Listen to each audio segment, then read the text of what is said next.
Chapter 491, Kekek. Finally, I get to sit here. On the set of a filming in the U.S. All right, Meal, just relax and act as naturally as possible. Okay. At the director's words, Meal confidently responded and began her acting. You evil monster, take my pineapple bomb. You'll explode from the deliciousness. Meal threw a pineapple at the giant leech costume as she delivered her scripted lines. Thud. Roll. The pineapple hit the leech costume's body and rolled across the floor. Delicious. Thud. The leech monster uttered a single word with difficulty before collapsing. Meal almost broke character due to the overly contrived situation. They said they'd handle the explosion, and the leech monster's smile with CG, right. Imagining the explosion and the leech's smile, she continued her acting. Ha ha ha, how does it feel to taste the pineapple bomb of Meal the Bomb Mage? Ha ha ha, how do you like that? The taste of Bomb Mage Meal's pineapple bomb.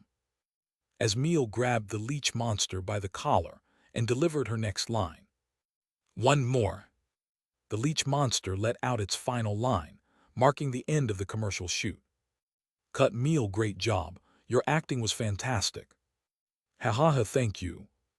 As Meal finished filming and chatted with the director. Meal, we need to leave now if we want to make it to the Hawaii Pineapple Festival. Meal's manager approached, urging her to head to her next schedule.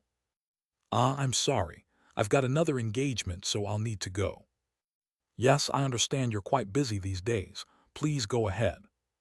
After bidding the director farewell, Meal hurriedly left the set with her manager to get to her next appointment. Meal, who had become famous for being the first person on Earth to use a pineapple bomb and discovering how to change her profession to bomb mage, had recently been receiving a flood of enthusiastic calls from people involved in the pineapple industry. 82nd floor of the Silver Tower. Kyung Kyung. Reverse wind is a power that counters an enemy's attack with an even stronger attack, combining Kyungis and the enemy's attack forces into an even more powerful strike against the enemy. Dad would benefit from having it too. Yeah, it would be nice to have.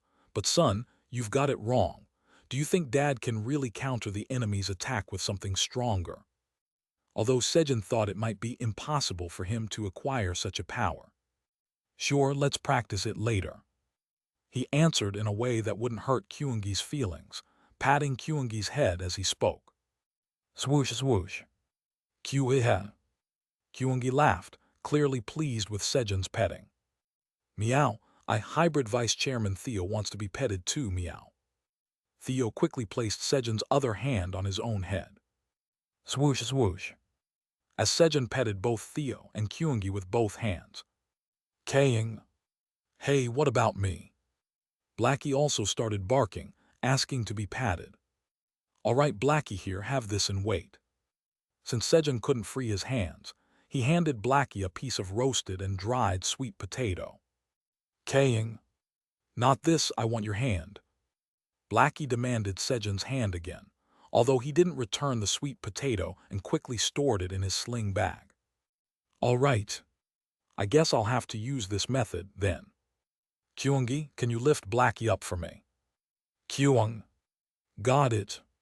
Still enjoying Sejun's petting, Kyungi used telekinesis to lift Blackie in front of Sejun. Boo-boo-bup. Sejun pressed his lips to Blackie's belly and blew raspberries. Killahit Kaying. Haha, that tickles. As Sejun played with all three of them, taking a short break. Rumble. Hug. A huge vibration echoed, followed by a creaking sound. Suddenly, the world tree, as if sprouting from the earth, began growing rapidly, soaring up to a height of 30 meters in an instant. It carried Sejun and his companions with it. Creak creak. The giant grapevine, which had grown massively, started moving its tendrils, weaving a thick net of vines. A net of vines, layered dozens of times. Oh. So this is how it weakens the wind. Sejun watched from the top of the world tree as the net-like structure formed, realizing the tree's intention.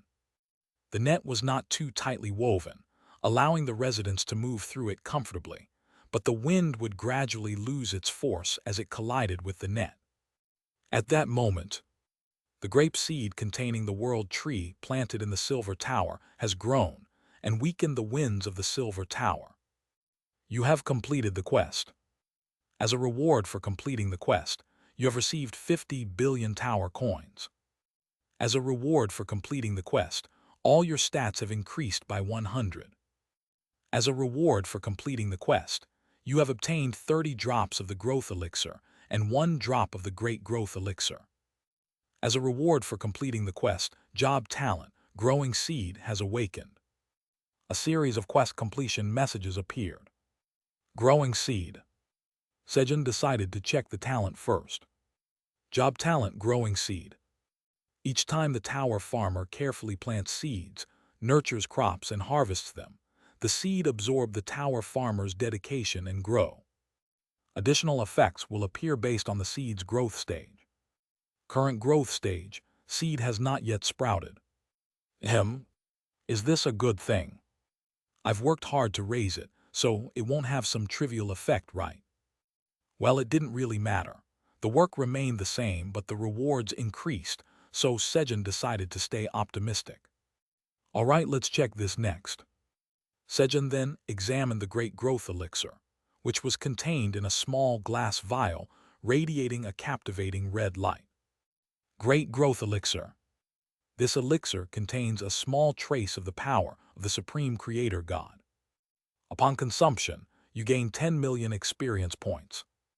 When consumed, it increases the lowest stat among strength, stamina, agility, and magic power by 100, and greatly increases the proficiency of one of your skills. For every 10 drops consumed, all your stats increase by 300. Remaining quantity, 1 drop. Usage restrictions, none. Creator. Grade. Gulp. After checking the options, Sejun immediately drank the Great Growth Elixir. And then, you have consumed the Great Growth Elixir. You have gained 10 million experience points. Your lowest stat, agility, has increased by 100. Your proficiency of the skill weed pulling LV1 has greatly increased. Your proficiency of weed pulling LV1 has been filled and the level increases. Your proficiency of weed pulling LV2 has been filled and the level increases. A string of messages appeared. His experience points, agility stat, and weed pulling skill proficiency had all increased. No, why weed pulling? As Sejun regretted that the skill that leveled up was weed pulling, which had now reached level 7. Sejunim, hello.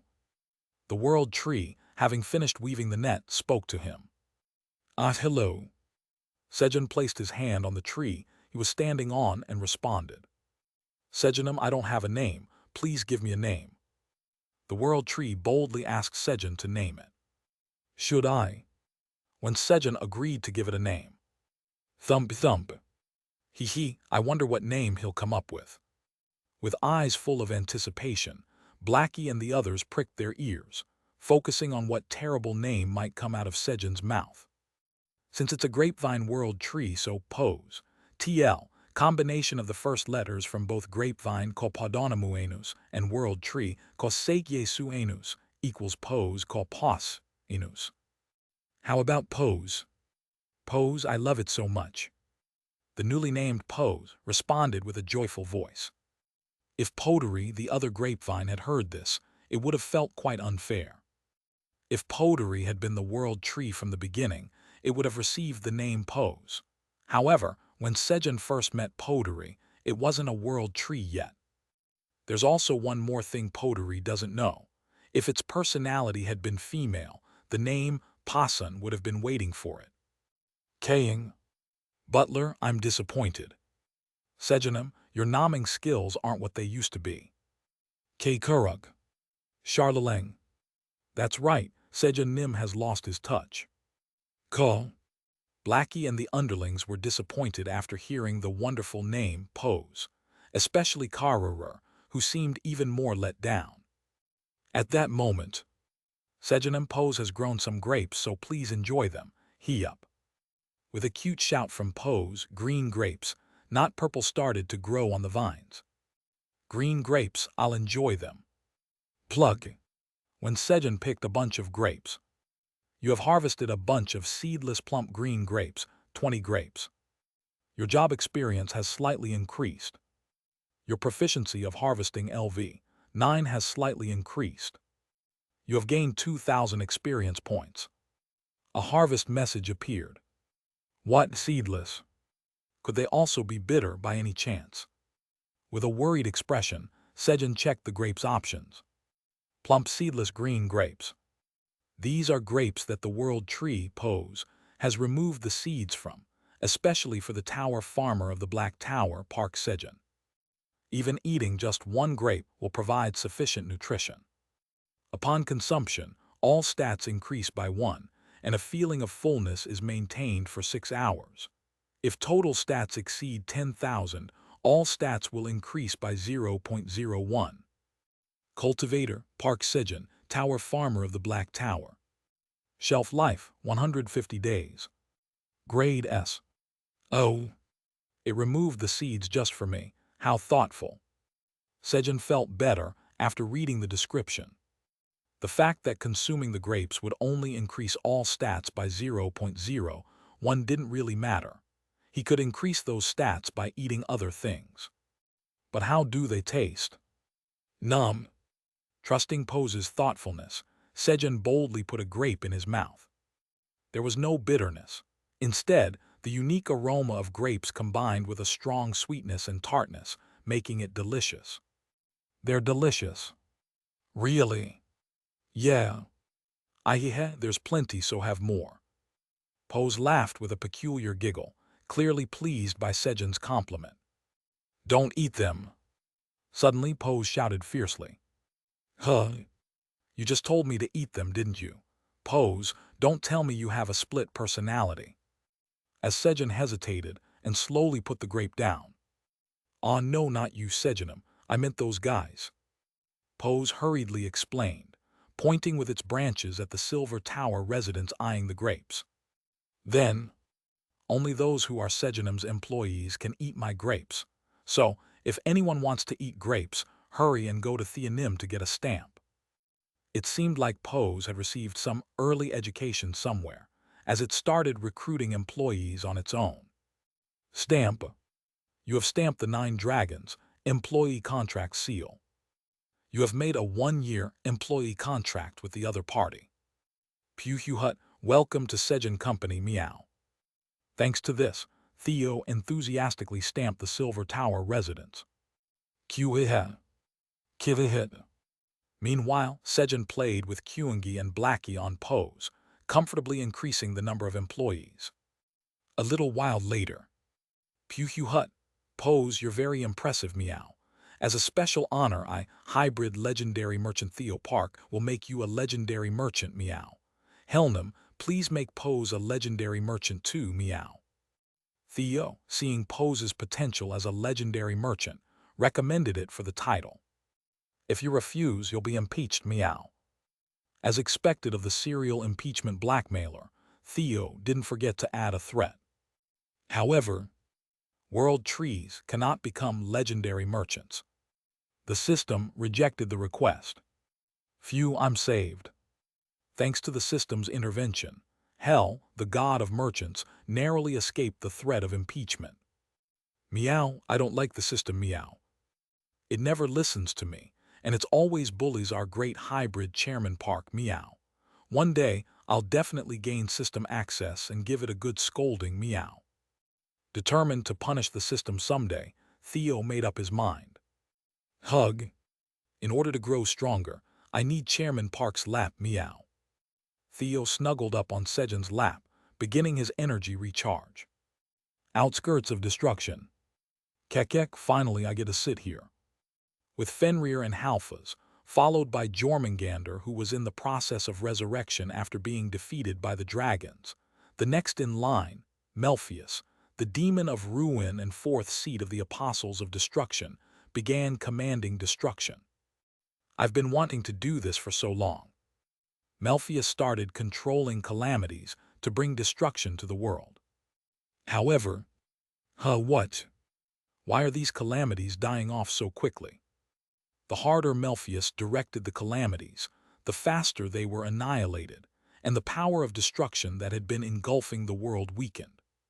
What's going on? Hey, fight better.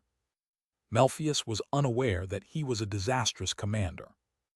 As a result, more than half of Destruction's forces were wiped out, significantly delaying the destruction.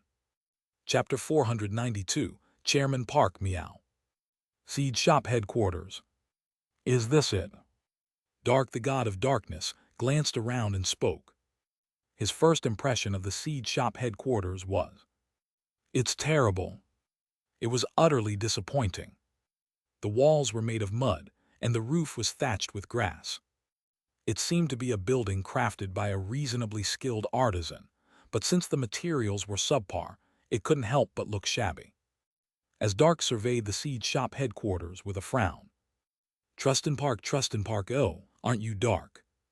Pearl, the god of pearls, was humming to the rhythm of Trustin Park as she passed by, and then she spotted Dark looking startled. "Hey, good to see you. Where should I stay?"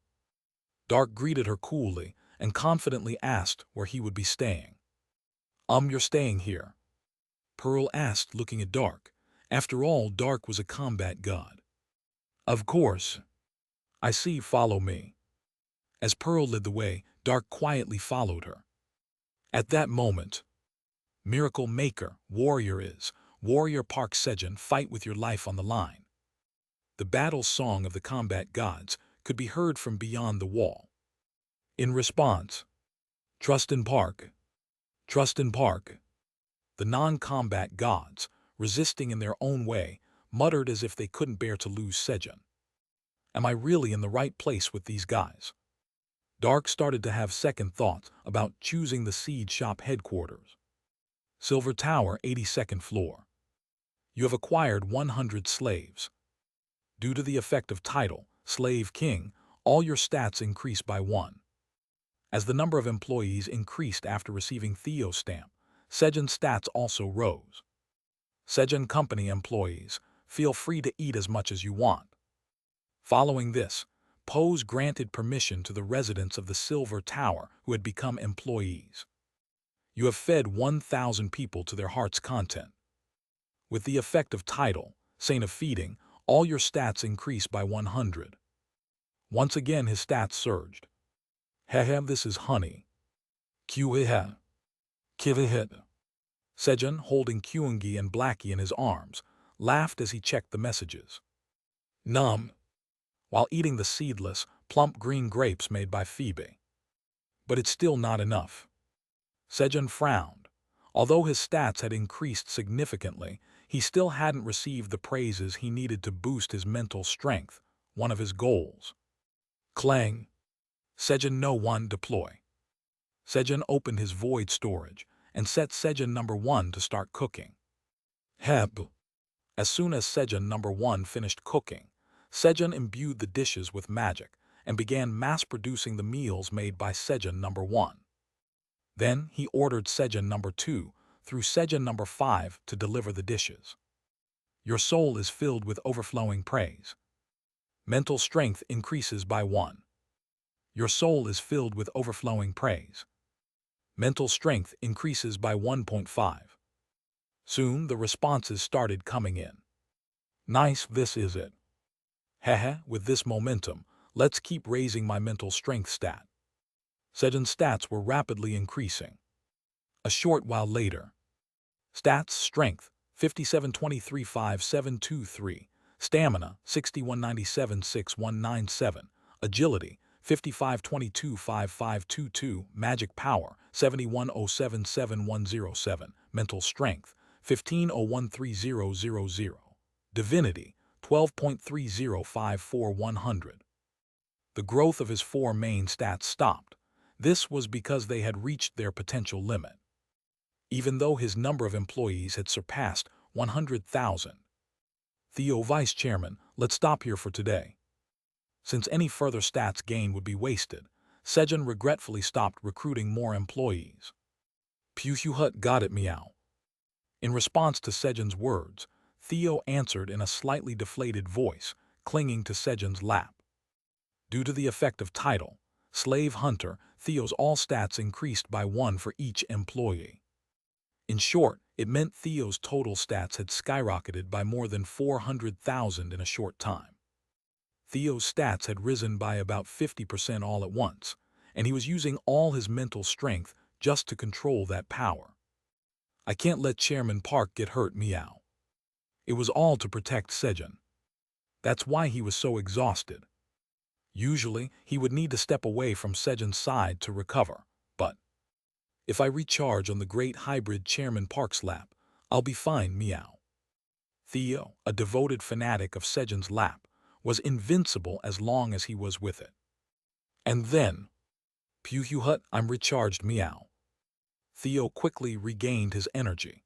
His recovery mechanism was something no other being could ever understand. As Theo clung to Sejun's lap, and the employee recruitment came to an end. Sejun Nim, we also want to join Sejun Company as employees. Please accept us as employees. The residents of the Silver Tower who hadn't become employees urgently shouted. If Sejun left, they would go hungry again. The winds had weakened enough that they could try to cultivate something, but they had no seeds to plant. Even if they had seeds, they would need food to survive until the seeds grew enough to be harvested. Impose, give the residents who aren't employees 3 grapes for every 1,000 bunches of grapes they pick. Yes, understood. Thus, Sejun gave the non-employee residents of the Silver Tower simple tasks and solved their food issues. Pose's grapes were not only delicious, but also had good effects, so he was thinking of selling them to other towers. And, Quinn, for now, plant these with the employees to restore the soil's fertility. The land's too barren. Yes, thank you.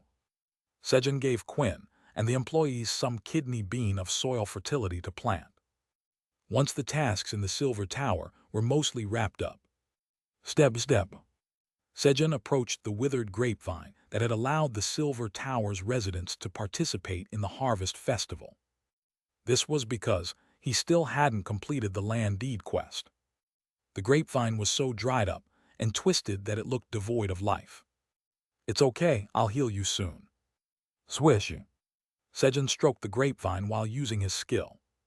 If I heal this vine, I'll be recognized as the rightful owner of the land, right? Based on Sejun's experience completing dozens of land deed quests, he was confident in this. But Farmer's Warm Touch LV-8 has been activated. Healing is impossible as there is no life left in the grapevine. The grapevine was so close to death that Sejun's skill couldn't heal it. At that moment, a quest has appeared. Quest, the grapevine that has protected the vineyard alone for centuries, wishes for a name before it dies. Please give the grapevine a name. Reward, recognition as the rightful owner of the 82nd floor vineyard in the Silver Tower. A quest appeared. A name. The thought of having to name the grapevine that had stood here alone for hundreds of years made Sejun feel heavy-hearted. Yuri TL, meaning our or we. Hopping that from now on it wouldn't be alone, Sejun named it Yuri. Your name is Yuri. Yuri, thank you for protecting the vineyard all this time. As Sejun gave the grapevine its name. Thank you.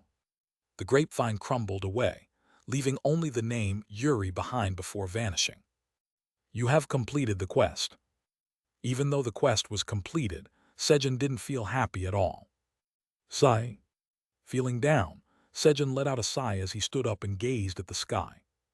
Drop. Chairman Park, meow. I'm not crying. Really, meow, then is it raining, meow? Theo curiously wondered about the identity of the droplet that fell on his head. You have arrived at the 99th floor of the Silver Tower. Sejun arrived on the 99th floor, setting the Dragon Horn's return bracelet to relative coordinates to register the 99th floor waypoint. Welcome, Sejun Nim, we've been waiting for you. 99th floor boss of the Silver Tower, giant silver monkey Darius. Darius, the boss of the 99th floor, greeted Sejun with utmost respect. Kaiser Nim said he had already talked with Chrysela Nim. I'll have to gift him some samyangju later. Sejun felt grateful to Kaiser as he looked at Darius waiting for him, but he was mistaken. In reality, Chrysela had agreed to help Sejun under the condition that Flamey would deliver updates about Stella to her. The reason Kaiser had been able to bring Quinn along was also due to Chrysela, the administrator of the Silver Tower, wanting to assist Sejun. Yeah, good to see you, Darius. Tab. After greeting Darius, Sejun placed his hand on the red crystal. Congratulations. You have achieved the feat of clearing the Silver Tower in addition to the Black Tower, White Tower, Green Tower, and Gold Tower. You have obtained the title, the one who reached the summit of 5 towers, as a reward for this achievement. With the effect of the one who reached the summit of 5 towers, the waypoints of the 99th floors of the 5 towers are now linked. With the effect of the one who reached the summit of 5 towers, the effect of the title, Retrogressor, increases 5-fold in conquered towers. With the effect of the one who reached the summit of 5 towers, you gain 1 second of invincibility when descending from the tower. A series of messages appeared. The Retrogressor effect multiplied by 5 and 1 second of invincibility after descending a floor. Hezeli. Sejun laughed as he read the effects of the one who reached the summit of 5 towers. It would have been perfect if it ended there, but the reputation of Park Sejun of the Black Tower has greatly increased. The name of Park Sejun of the Black Tower is starting to spread across the 9 towers. Future rewards for achievements will be reduced. More messages followed. As Sejun's reputation grew, expectations about his future achievements in the towers naturally increased, leading to a reduction in rewards. You damn system, another unfair scheme. Of course, Sejun didn't see it that way. And then, meow, the great hybrid Chairman Park is being bullied again, meow. I'm going to punish the system, meow. I need to raise my impeachment power, meow. Theo, angered by the system just like Sejun, began thinking of ways to punish it. While Theo was thinking of how to punish the system. I'll be going now. Goodbye. Sejun, receiving Darius's polite farewell, returned to the 99th floor of the Black Tower. 10th Tower Administrator's Area. Patrick Nim, I've found both pieces of the door leading to the 10th Tower. Thud. Hamer shouted as he put down the huge, soul-pressing stone he was carrying. Who told you to put that down? Pardon. Pick it back up. Ah, why yes, Under Patrick's cold gaze, Hamer hurriedly lifted the soul-pressing stone again. Quickly inform Park Sejun of the locations of the 2 pieces. Yes, Park Sejun. Following Patrick's orders, Hamer quickly informed Sejun of the locations of the 2 pieces leading to the 10th Tower and issued a quest. And then, Patrick Nim, can I put this down now? Hamer, trying to sneakily put down the soul-pressing stone, looked to Patrick for permission. But, no, keep holding it until Park Sejun finds both pieces. Patrick didn't give him the go-ahead. What? Park Sejun, hurry up, quick. Eager to put down the soul-pressing stone, Hamer became anxious and began urging Sejun to hurry. Park Sejun, the Black Tower farmer, has blocked all communication for 3 days. But Sejun, annoyed by the pressure, had already blocked Hamer's communication, resulting in the opposite effect. Black Tower 99th floor. Arrived. Sejun cheerfully announced as he arrived home. Thankfully, I made it before the blue moon starts. Kyungi, can you make some coffee? Kyung. Got it. Slurp. Puhuhut. Kyuhiha. Kivihit.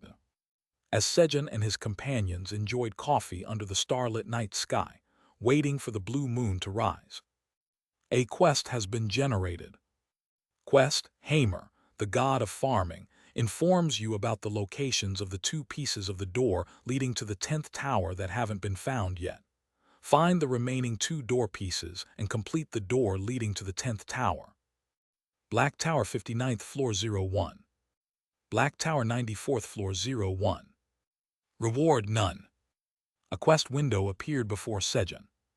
What's this? There's no quest reward. This was the first time he'd encountered such a quest since Ailing. Ah well, I'll do it later if I feel like it. Slurp. Disappointed, Sejun closed the quest window and continued drinking his coffee. At that moment, Hamer, the god of farming, urges you to hurry up and complete the quest. Hamer, the god of farming, urges you to complete the quest quickly, quickly. Hamer began pestering Sejun to hurry up with the quest. Even though there's no reward, now you're rushing me. I had a weird feeling about this before. Block Hamer Nim. As Sejun blocked Hamer. Ah hello, I'm Yuri, the newly appointed god of loneliness. For the first time since the seed shop headquarters was established, a newly born god had appeared. Chapter 493. Pa Park Sejun assigned a follower to my temple. Right, I should lay these out too. Sejun, who was waiting for the blue moon, hurriedly opened his void storage and took out some magical blueberries. He laid down some green onion leaves and placed the berries on top. Even though they were all blueberries, the colors and names of the blueberries varied. Magical blueberry. Magical blueberry that absorbed the energy of the blue moon once. Magical blueberry that absorbed the energy of the blue moon twice. The more times the blueberries absorbed the energy of the blue moon, the deeper the blue color became, and their names changed as well. The maximum amount of blue moon energy a blueberry could absorb was 3 times. Haha, today I'll get to see the complete version. After about an hour of waiting for the blue moon to rise. It's here. The long-awaited blue moon finally appeared. Then, Luna, the god of moonlight, bestows upon you the blessing of the blue moon with the blue moon's moonlight. Luna quickly cast a blessing on Sejun. Thank you, Lunanim. What should I give her in return? As Sejun was pondering this, Kwek, a mushroom ant passed by in front of him. Ah, I'll assign one of the mushroom ants to manage Lunanim's monument. Mushroom ant, come here. Kwek. Sejun called over a mushroom ant and assigned it the task of managing Luna's monument. He then waited for crops infused with the energy of the blue moon to appear. At that moment, pip pip, good night everyone. Flap flap. Peacebees, who had just woken up, flew around Sejun and his companions, greeting them. Yeah, did you sleep well, Peacebees? Yes. Peacebees, try this, it's delicious. Sejun pulled out some green grapes that he had brought from the silver tower. Pip pip, thank you. Slurp slurp. Peacebees climbed onto Sejun's palm and began to suck the juice from the green grapes. A little while later, Pip pip, it's so delicious, I'm full. Peacebees, having eaten 10 whole grapes, lay flat on Sejun's palm, his belly round and full. He looked like a flying pufferfish. Sejun quietly laughed to himself and gently stroked Peacebees' bloated belly. Beheta. As Peacebees lay on Sejun's palm, reveling in the pleasure of being petted. Swish. The blue light began to be absorbed into the crops. It's time to harvest. As Sejun got up. Pew Hu Hut, let's have a competition to see who can harvest more meow. Kyung. Kyungi will find them all with his nose, you know. Pip pip, I've memorized a lot too. Theo, Kyungi, and Peacebees hurriedly moved to harvest the crops, and Kilahit Kaying. Haha, the great Blackie has awoken. Even Blackie, who had just woken up from his nap, was energetically running around the farm. You have harvested the thick darkness cherry, infused with the energy of the blue moon.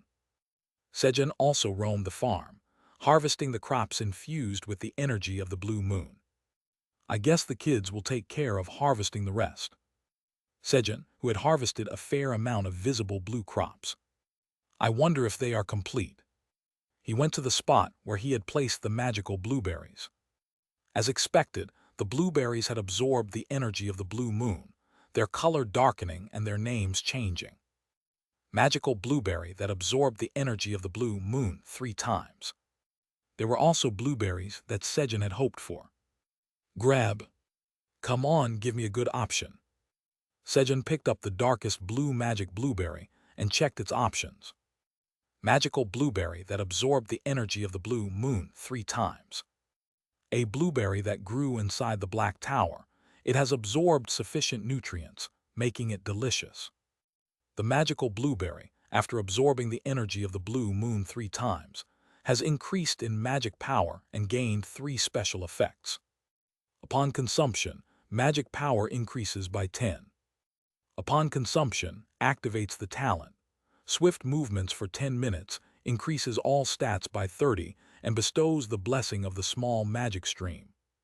Usage restriction, must be LV, 50 or higher and have magic power of 50 or higher. Cultivator, Tower Farmer Park Sejun. Shelf life, 150 days. Grade A. The talent. Swift movements had the effect of increasing body speed by 30%, and the blessing of the small magic stream increased magic power recovery speed by 100%. Oh, not bad. He smiled contentedly after checking the options. Pew Hugh Hut, I Hybrid Vice Chairman Theo, have harvested a grand total of 300. Kueha Kyung Kyung. Haha, then Kyungi wins. Kyungi harvested 400. Peacebees, I lost. I only harvested 200. In the meantime, Sejun's companions gathered around him. Kakilahit Kang. Hee Butler, make some roasted sweet potato chips with this. Blackie also appeared confidently, holding a power sweet potato infused with the blue moon's energy in his mouth, his head held high and covered in dirt. Sheesh, what is this? Maintain cleanliness. Sejun used his skill to clean Blackie and then. All right, everyone, let's go to sleep. Went to bed with his companions. Seed Shop headquarters. I heard the god of loneliness has been born. Really? Let's go see. Yeah. Hearing the rumors, several non-combat gods headed to find Yuri, the god of loneliness. Nice to meet you. Are you really the god of loneliness? Yuri was already surrounded by many non-combat gods. Yes, I'm Yuri, the god of loneliness. Yuri. Yes, Sejunim gave me that name so I wouldn't feel lonely, so I'm going to become a god who comforts those who are lonely. Sejunim? Wait, Yuri, by any chance the Sejunim you're talking about, is it Park Sejun, the tower farmer of the Black Tower? Not only the non-combat god who asked the question, but all the surrounding non-combat gods were waiting anxiously for Yuri's answer. No way, it can't be. No matter how much we trust in Park, if it's true, I'm going to invest all my divine power in Park Sejun. It can't be, right? Even if it's trust in Park, could he really name a god?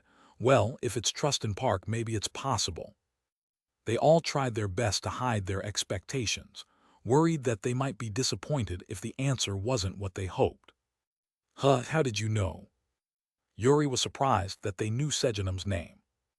As Yuri looked at the non-combat gods, wondering how they knew Sejun, they suddenly exclaimed, "Ah, my goodness! Trust in Park, now he's even naming gods." The non-combat gods who heard Yuri's answer were flabbergasted. Naming a god, especially one who isn't a racial god, is something only the creator god can do. The fact that Sejun had done this carried various meanings. At that moment, Park Sejun, the tower farmer of the Black Tower, has assigned Mushroom Ant number 3003 as a lowest tier follower in your temple. Divine power increases by 10.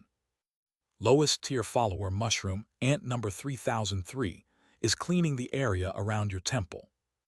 Divine power increases by 0.2. Lowest tier follower Mushroom Ant number 3003 is cleaning dust off the temple.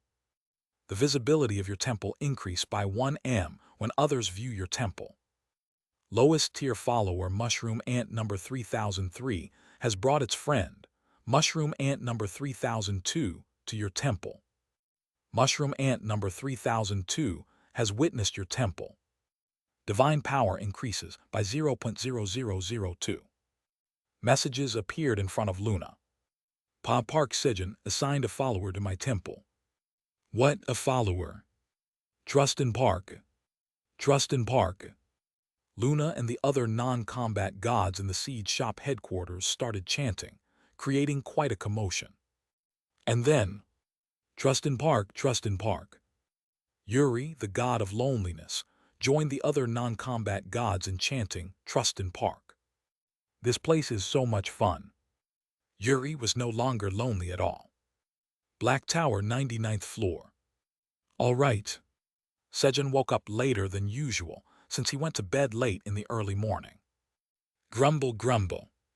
I'm hungry. Meow. Queuing. Kaying.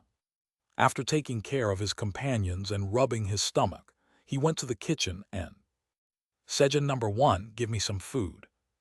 Sejun and his companions ate the meal that Sejun number 1 prepared. Heh, food made by someone else is always the best. Sejun happily enjoyed his meal. But wait, is it really made by someone else? Sejun number 1 was a copy of himself that had his abilities copied. Suddenly, he felt a bit puzzled. What does it matter? Sejun brushed aside the random thought and went back to enjoying his meal. After finishing breakfast, Kyung, Dad, here's your coffee. Kyungi brought him a cup of coffee he had brewed. Thanks. As expected, coffee made by our Kyungi is the best. Sejun praised Kyungi as he sipped the coffee. Kyuhe. Kyungi laughed and sat next to Sejun, leaning his body against Sejun. A little while later, as the pleasant rest time after breakfast ended, Kyung, Dad, Kyungi is going to gather herbs. Kyungi headed toward the western forest. Puhu Hut, Great Hybrid Chairman Parkai, Hybrid Vice Chairman Theo, will go down the tower for a bit. Meow. Theo was preparing to go down a different tower instead of the green tower. You're going down the tower. Where are you going? I need to increase my impeachment power. Meow. Impeachment power? What is he talking about? While Sejun was wondering what Theo meant, Theo had already disappeared, using his quick meow step to exit the 99th floor of the Black Tower. Well, he'll be back soon. Knowing Theo's tendency to always want to stick to his knee, Sejun was reassured and started his morning routine. Clang! Sejun opened the void storage and went inside. Good morning, everyone. Kaya Kaya. Kiki. He greeted the Destruction Pioneers and Destruction Devourers. Your field LV-8 is activated. You have planted the Destruction Devourer seed into the body of Alice, the mesmerizing spider and 9th seat of the Apostles of Destruction. Sejun worked. While Sejun was diligently planting seeds, Kaya Kaya, one of the Destruction Pioneers, waddled up to Sejun. And then, Tui, it spat a seed into Sejun's hand. When a Destruction Pioneer spits out a seed, it means they've planted 1 million Destruction Devourer seeds.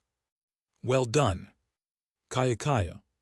Sejun patted the Destruction Pioneer on the head, praising it, and then, Pug, planted a new Destruction Pioneer seed. At that moment, Job Talent, growing seed has absorbed the care of the tower farmer and begun to grow. The seed that has not sprouted begins to sprout. The seed that has not sprouted has transformed into a sprouting seed, stage 1. The seed has gained the ability to use the aura of sunlight. It will provide sunlight to crops within a 10-meter radius during the day. The Job Talent, growing seed which had been nurtured by Sejun's care, finally began to grow. TL. It is a bit confusing, but the Job Talent, growing seed is a seed that grows when Sejun plants other seeds, nurtures crops, and harvests them. Based on the growth stage of this talent seed, additional effects will appear, such as this aura of sunlight effect. Aura of sunlight. Of course, the weather on the 99th floor of the Black Tower was always perfect, making the aura of sunlight completely unnecessary. Well, that's just my luck. As Sejun was about to start working again, feeling disappointed, Patrick, the god of Earth, urgently asks if you could come to the 10th tower quickly after completing Hamer's quest. Since Hamer had been blocked, Patrick spoke on his behalf. It served Hamer right to be blocked, but Sejun needed to go to the 10th tower quickly. Quest I was about to ask. Just as Sejun was about to complain about the lack of rewards for the quest. Patrick, the god of Earth, says that the quest reward will be good and that it's worth completing. Patrick spoke again. And then, what are you talking about? What do you mean good reward? There's no reward at all. Are you trying to mess with me? Sejun, who had been bottling up frustration, burst out in anger at Patrick's comment. Patrick fell silent for a moment in response to Sejun's outburst. Patrick, the god of Earth, says he'll check on it and get back to you. 10 minutes later, 3 drops of the enhancing elixir have been added to the quest rewards. 10 billion tower coins have been added to the quest rewards. The rewards for Hamer's quest had been updated. 75th floor of the Black Tower. Meow meow meow. Theo hummed as he arrived at the merchant district. Sitting on the ground. Chomp chomp chomp. He started eating the churu that Sejun had given him while watching the merchants pass by. After about an hour had passed. Theonim, what are you doing here?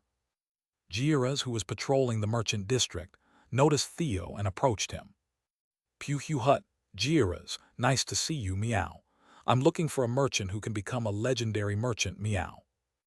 A merchant who can become a legendary merchant. That's right, meow. I'm going to create many legendary merchants and increase my impeachment power, Pew Hugh Hut. Theo's plan was to gather votes from the legendary merchants and use that power to impeach the system. He named it the Legendary Merchant Cultivation Project. Oh, I see, good luck with that. This sounds like something bad. Jiras, sensing trouble, quickly left, trying to avoid getting caught up with Theo, who was grinning like a villain. About 30 minutes after Jiras left. Found one, meow. Pew Hugh Hut, you become my legendary merchant, meow. Theo grabbed a passing merchant. Chapter 494, Run away, he's the real demon. This is your daily wage for today. An intern Majin, come forward. Assistant manager Jeff handed out the daily wages to the employees and called for Majin. Yes. At Jeff's words, Majin stepped forward. This time, intern Majin successfully sealed a deal with the Electric Hippo tribe, and here's your incentive. Jeff announced Majin's achievement to everyone and handed him 3 tower coins. It was a 3% incentive based on the 100 tower coins of revenue Majin had generated from the deal with the Electric Hippo tribe. Thank you. Majin bowed his head deeply and accepted the money. Mwehi, this is fun. As Majin bowed, he was grinning widely. At first, he was quite dissatisfied with being assigned such trivial tasks, considering he was a member of the demon family. It was only natural. Majin was a direct descendant of the demon family, used to handling at least billions of coins. He was a golden spoon through and through. However, this isn't bad. Since starting work here, he was experiencing a sense of accomplishment he had never felt before. Personally developing new trade routes, conducting deals, and building relationships. Unlike the times when he simply ordered his subordinates to develop trade routes and always red-faced trying to squeeze every last bit of his trading partners, this was enjoyable. All right, we'll disperse for today and reconvene tomorrow. Dismissed. With Jeff's words, the wandering merchants scattered. Mwehi, I'll use this to buy some snacks from the street vendors. Majin headed toward the market street. There, they sold snacks like fruits coated with sugar on skewers, which were absolutely delicious. How much is this? Just as Majin arrived at the vendor to buy some candied fruit. Tab. Pew Hugh Hut, you shall become my legendary merchant, meow. Majin flinched at the familiar voice and the hand placed on his shoulder. It's that guy. The evil yellow demon who carries around a seal and turns people into slaves, employees. Meow. This back of the head looks familiar, meow. Meanwhile, Theo also felt something familiar and quickly moved to the front to check Majin's face, only to be disappointed. Phew, am I safe? Majin sighed in relief at Theo's reaction. It seemed like it wasn't him this time. Majin was rejoicing at having escaped from the demon's clutches. But, Majin, wait here, Meow. The demon didn't let him go. And so, with Majin standing by his side, Theo continued searching for merchants to become his legendary merchant. Thanks to this, Majin couldn't buy and eat the fruit candy that was right in front of him, and could only swallow his saliva while waiting. A little while later. Oh Hyung. Majin's older brother, Machin, who had also been about to buy candied fruits from the street vendor, was caught by Theo and brought over. Indeed, it wasn't just a saying that half the wealth in the Golden Tower belonged to the demon family. Both brothers had the potential to become legendary merchants. And so, Theo found two merchants who could become legendary merchants. Meow, these are fish I've already caught, Meow. Theo wasn't satisfied. Then, Meow. It's a new face, Meow. Theo's eyes caught sight of a sheep with red fur approaching the candied fruit vendor. And, Pew Hut, you shall become my legendary merchant, Meow. Theo hurriedly approached and spoke to it. In response, really, you'll make me a legendary merchant? A very abnormal reply came back. Of course, Meow. If you receive this seal, I'll make you a legendary merchant, Meow. Of course, Theo wasn't normal either. Yes, I'll do it. I'd even sell my soul to the demon if it means I can become a legendary merchant. The red sheep boldly answered. Run away, he's the real demon. The demon only takes your soul, he takes everything. Majin and Machin desperately shook their heads towards the young sheep caught in the evil yellow demon's clutches. But, stamp. You have stamped the 9 dragons, employee contract seal. The eternal contract has been activated. Your contract with the other party will be maintained eternally. The young lamb, captivated by the demon's words, ultimately allowed the demon to stamp him. Welcome, Meow. By the way, what's your name, Meow? You sure took your time asking. My name's Ninir. Since the stamp's done, hurry up and make me a legendary merchant. Pew Hut, got it, Meow. Everyone gather around, Meow. Yes. At Theo's call, Machin and Majin hurried over. Hello, I'm Ninir, the sheep who's about to become a legendary merchant. I'm Machin, and this here is my younger brother, Majin. Hi. While the three exchanged greetings. Helnum, make these guys legendary merchants, Meow. Theo requested that Hel turn the 3 of them into legendary merchants. Hel, the god of merchants, says she will temporarily make all 3 into elite merchants who can take the legendary merchant test. Hel, the god of merchants, uses her authority to pass all 3 for the first stage of the legendary merchant promotion test, which examines connections. Hel, the god of merchants, says she cannot use her authority to bypass the second stage of the promotion test, but if you lend each of them 1,000 of your employment contracts, they can easily pass. Pew Hut, got it, Meow. Surprisingly, Hel cooperated without much resistance. Hel, the god of merchants, says it would be nice if you could put in a good word with Park Sejun so he can place some followers in her temple. It was all to gain followers from Sejun. Theo already had 10 votes out of a total of 20. If 3 legendary merchants from the Black Tower were added here, he would have 16 votes out of 26, which is more than half. Because legendary merchants from the Black Tower had the power to cast 2 votes. And even if Hel refused Theo's request, Theo would just keep capturing legendary merchants and gathering more votes, so it was only a matter of time before he gained the authority to impeach Hel.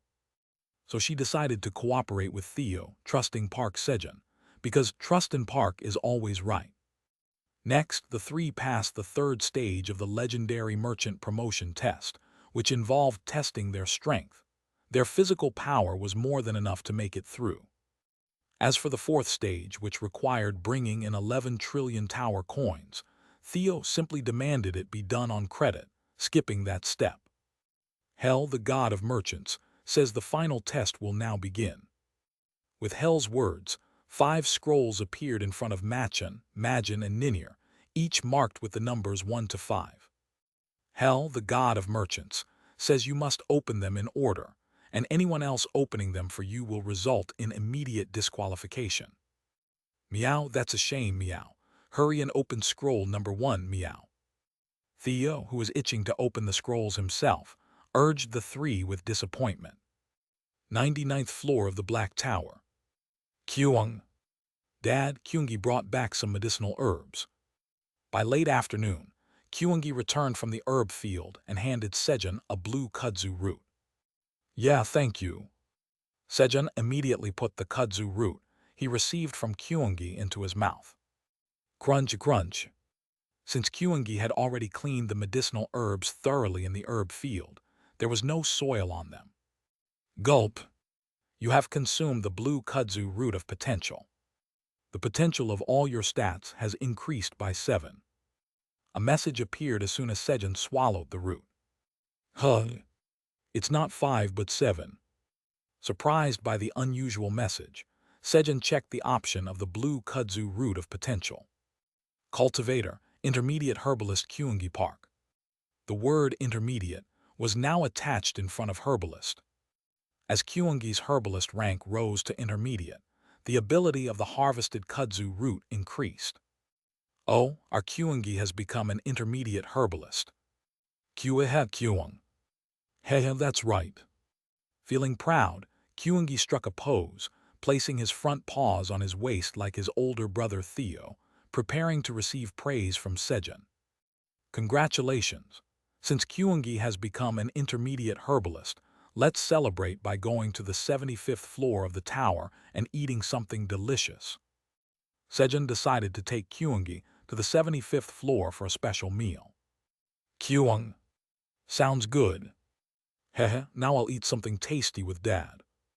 Kyungi, excited by Sejun's words, checked to make sure his pocket money pouch was still there. And then, they're going to eat something delicious. As the atmosphere between Sejun and Kyungi seemed unusual, Karurur, who had been eavesdropping on their conversation. Ko. Great Blackianim, Sejunim and Kyunginim are going to eat something delicious. Karurur quickly reported what he had heard to Blackie, and Kaying. What, they're going to eat something delicious? Butler, take us too.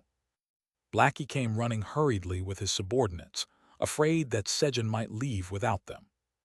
And so, Sejun descended the tower with Kyungi and the Blackie family in tow. He didn't worry about the possibility of Theo not finding him, because Theo always finds him well on his own.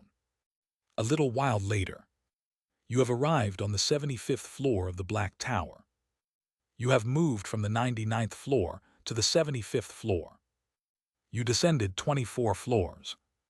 Due to the effects of your title, retrogressor and title, the one who reached the summit of 5 towers, all your stats increase by 120. Due to the effects of the title, the one who reached the summit of 5 towers, you gain invincibility for 1 second. Sejun arrived at the 75th floor of the tower via waypoint. He's here. About 10 km away. Sejun said, calculating the distance between him and Theo, who he could sense from afar. At that moment, whoosh! Pew Hut, Great Hybrid Chairman Park, did you come to see me, meow? I actually needed you, meow. Sensing Sejun's presence, Theo quickly moved over using meow step and latched onto Sejun's face. Pew Hut. Rub. Having unexpectedly run into Sejun, Theo couldn't contain his joy and rubbed his body against Sejun's face. You netted me. Meow, that's right, meow. Let's quickly go over there, meow, that way, meow. Clinging to Sejun's knee, Theo pointed his front paw towards the merchant's area. Kyung. Hurry, let's go and get something delicious to eat. Kaying. Butler, something delicious. Kyungi and Blackie, who had belatedly come out of the void storage, also urged Sejun. All right, I got it. Sejun picked up Kyungi and Blackie. Dada, and swiftly ran toward the merchant area. 10 minutes later. Here it is, meow. To make these guys into legendary merchants, we need the items from Chairman Park's void storage, meow. Guided by Theo, Sejun arrived at the spot where Machan, Majin, and Ninir were waiting. Clank. Thea retrieved the items from Sejun's void storage, matching the ones listed on the scrolls the three had unrolled. I'll help too. Sejun joined Theo in assisting with the process. Kueha Kuang. Haha, that looks tasty. Kilahit Kaying. Hee, the food looks delicious. In the meantime, Kuangi and Blackie were wandering around the nearby food stalls, eyeing the snacks. Kuang. How much is that one? Kuangi pointed to a skewer with 5 pieces of candied fruit and asked the vendor. It's 10 tower coins each. Kuang. Then give me 1,000. Kuangi boldly made his order. Even though he didn't have more than 5,000 tower coins in his pocket money pouch, he didn't care. Kuangi had his dad's 3 times bargaining. With 3 rounds of haggling, he was sure to get a discount. Kuang. Give me a discount. All right, how about 8 tower coins per skewer? Kuang. No more discount. Okay, 5 tower coins then. Kuang. No, even more. Well, since you're buying 1,000, how about 3,000 tower coins total? The street vendor owner decided to sell with just a little profit, as he was planning to go home early because it was the day that Ruffian was going to come. Thus, Kuangi managed to buy the candied fruit skewers for 3 tower coins with his 3 times bargaining. It'll take some time to make all 1,000, so just have a few first while you wait. Kueha Kuang. Hehe, sounds good. Kuangi picked up a strawberry candy skewer. Kayang. Hyung, let me have one too. Blackie quickly barked, asking for one as well. Kuang. All right. A cool older brother always shares food with his younger siblings. As Kuangi pulled off 1 strawberry candy from the skewer to give to Blackie. Swoosh. Hey, buy me one too, and give me some money, don't even think about hiding it. If you get caught, it'll be 1 hit per tower coin, hee. A tiger tribe warrior put his arm around Kuangi's shoulder, trying to extort money from him. Hee, this is going to be fun. Blackie, with an excited expression, watched Kuangi intently, curious to see how things would unfold. Chapter 495. Loyal full-time employee Bayan has done it. Wow, how long has it been since I smelled the city air? Hanra, the grandson of Hannibal, the chairman of the Freelance Mercenaries Association, who was notorious among the merchants as the ruffian of the merchants' district, took a deep breath as he stepped into the merchant district. Kekek, it was worth sneaking out without grandfather and Uncle Rack knowing. Hanra had slipped out while Hannibal and Rack were sparring. He smiled as he saw the shops and stalls that were still open.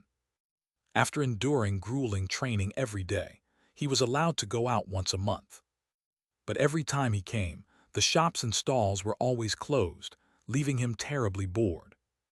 The merchants, upon noticing him, hurriedly fled or rushed to close their shops. Kekek, where should I go? As Hanra wandered around the merchant district, observing them, he strolled around like a predator looking for prey, deciding where to cause trouble today. Then, there's a place that hasn't reacted to the arrival of Hanra, the future ace of the tiger tribe. Seems like my reputation has fallen indeed. Hanra frowned as he spotted a stall that hadn't closed its doors. It was a fruit candy stall, whose owner hadn't noticed Hanra because he was busy bargaining with Kuangi. Kekek, I guess I'll go there today. How dare they not close their stall when Hanra's here? Hanra walked briskly towards the fruit candy stall. But who are these guys? Did they come from some rural backwater? In front of the stall were a young bear and puppy, sharing a fruit candy skewer peacefully. Anyone could tell they were country bumpkins, visiting the merchant district for the first time with their parents. They had probably pooled all their saved-up pocket money to buy that 1 candy skewer to share. Kekek, it's always fun taking candy from kids. Time to teach these brats what the harsh city is like. So, before causing trouble at the street vendor, Hanra decided to first show these little ones the terror of the real world. Tab. First, he started by putting his arm around the young bear's shoulders. Kyung. Kyungi was startled as he saw Hanra, who had put his arm around his shoulder and started talking to him. Dad had clearly said that putting an arm around someone's shoulders was something only close friends did, but this person was doing it even though they weren't close. On top of that, 1 tower coin for each punch. And then came a threat. Is he a friend or a bad guy? Kyungi was confused about how to deal with him. Kyung, did you just say you're going to take Kyungi's money from Kyungi? So to confirm whether the other party was a bad guy, he asked Hanra again. Even though he tried not to get angry, he unconsciously emitted a faint killing intent towards Hanra, who was trying to take his pocket money. Flinching. Hanra, suddenly feeling the menacing aura from Kyungi, broke out in goosebumps without realizing it. His instincts told him something was wrong, but what the hell, did I just get scared of a kid like this? My grandpa is the chairman of the Freelance Mercenaries Association, and my uncle is the Black Bear Rack, the ruler of Mount Oren. Ignoring his instincts. Yeah, I said, hand over your money. What did your bare ears get clogged? Want me to clear them for you? Squeeze. He applied more pressure to the arm he had slung over Kyungi's shoulder and spoke in an even delinquent tone. He's a bad guy, it's okay to hit him. Thanks to that, Kyungi was now sure he could hit Hanra. What? Before Hanra could finish speaking, Kyungi threw his arm off his shoulder and slammed him hard onto the ground. Quang. You damn bear boss. Quang. Before Hanra could finish his sentence, Kyungi slammed him in the opposite direction again. Bang quang bang. And then repeatedly smashed him into the ground dozens of times. And Hanra soon passed out from the beating. Kyung. The 1,000 fruit candies are ready, right? Kyungi asked the fruit candy stall owner with a bright smile. What? Yes, here they are. The stall owner, trembling in fear, hurriedly handed over the fruit candies. Kyuhehe. Kekilahe kayang. Hethi hyung, give me one more. Kyungi and Blackie happily munched on the fruit candies as they headed back to where Sejun was. Drag. Dragging the unconscious Hanra along. Ha, Hanra, that kid couldn't hold back even for a moment. Hannibal, stop laughing and scold the kid. What are you going to do if he causes a big trouble one day? Rack raised his voice, as Hannibal seemed to have no intention of scolding his runaway grandson, Hanra. In due time, Hanra will come to his senses. And what if he causes trouble before that time comes? Then I'll have to stop him. Sigh. Even if he's the only blood relative left. Hannibal's refusal to correct his attitude toward him made Rack sigh deeply. Just then, Hannibal Nim, one of the mercenaries who had gone ahead to the merchant district to keep Hanra from causing trouble, came running in a hurry. What is it? Did Hanra go to a shop and cause trouble again? Looks like Hanra caused another incident. I'll have to apologize to the shop owner and compensate them. No, he tried to cause trouble, but he got beaten up by a customer and passed out. He's being dragged away as we speak. What? Hanra got beaten up until he passed out. Our Hanra, who dares to hit him? Hannibal, usually calm, lost his composure when it came to his grandson. Where is he? Lead me there quickly. Yes. Urging his subordinate, Hannibal rushed toward the merchant district. And that Hanra kid, I knew he'd meet his match someday, but was his training lacking? He's not the type to get beaten up. Rack followed slowly behind Hannibal. Machin and Majin get 1 golden dragon scale each. Ninir gets 1,000 flame beans. Pew hut, we got the easy ones, meow. Right, here you go. Sejun retrieved the items that came out of the last 5 scrolls from the void storage and handed them over to Machin, Majin, and Ninir. Wung. The scrolls from 1 to 5 merged and began creating the legendary merchant items.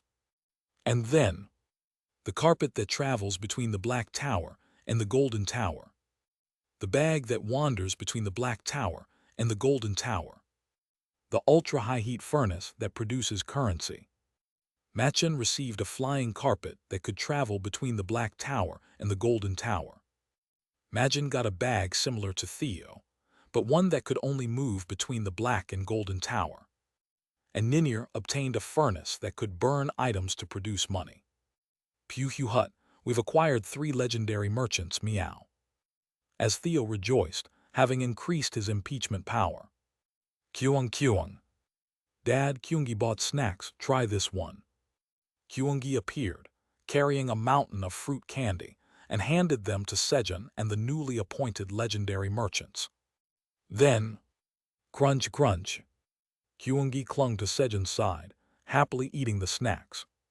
But who's this?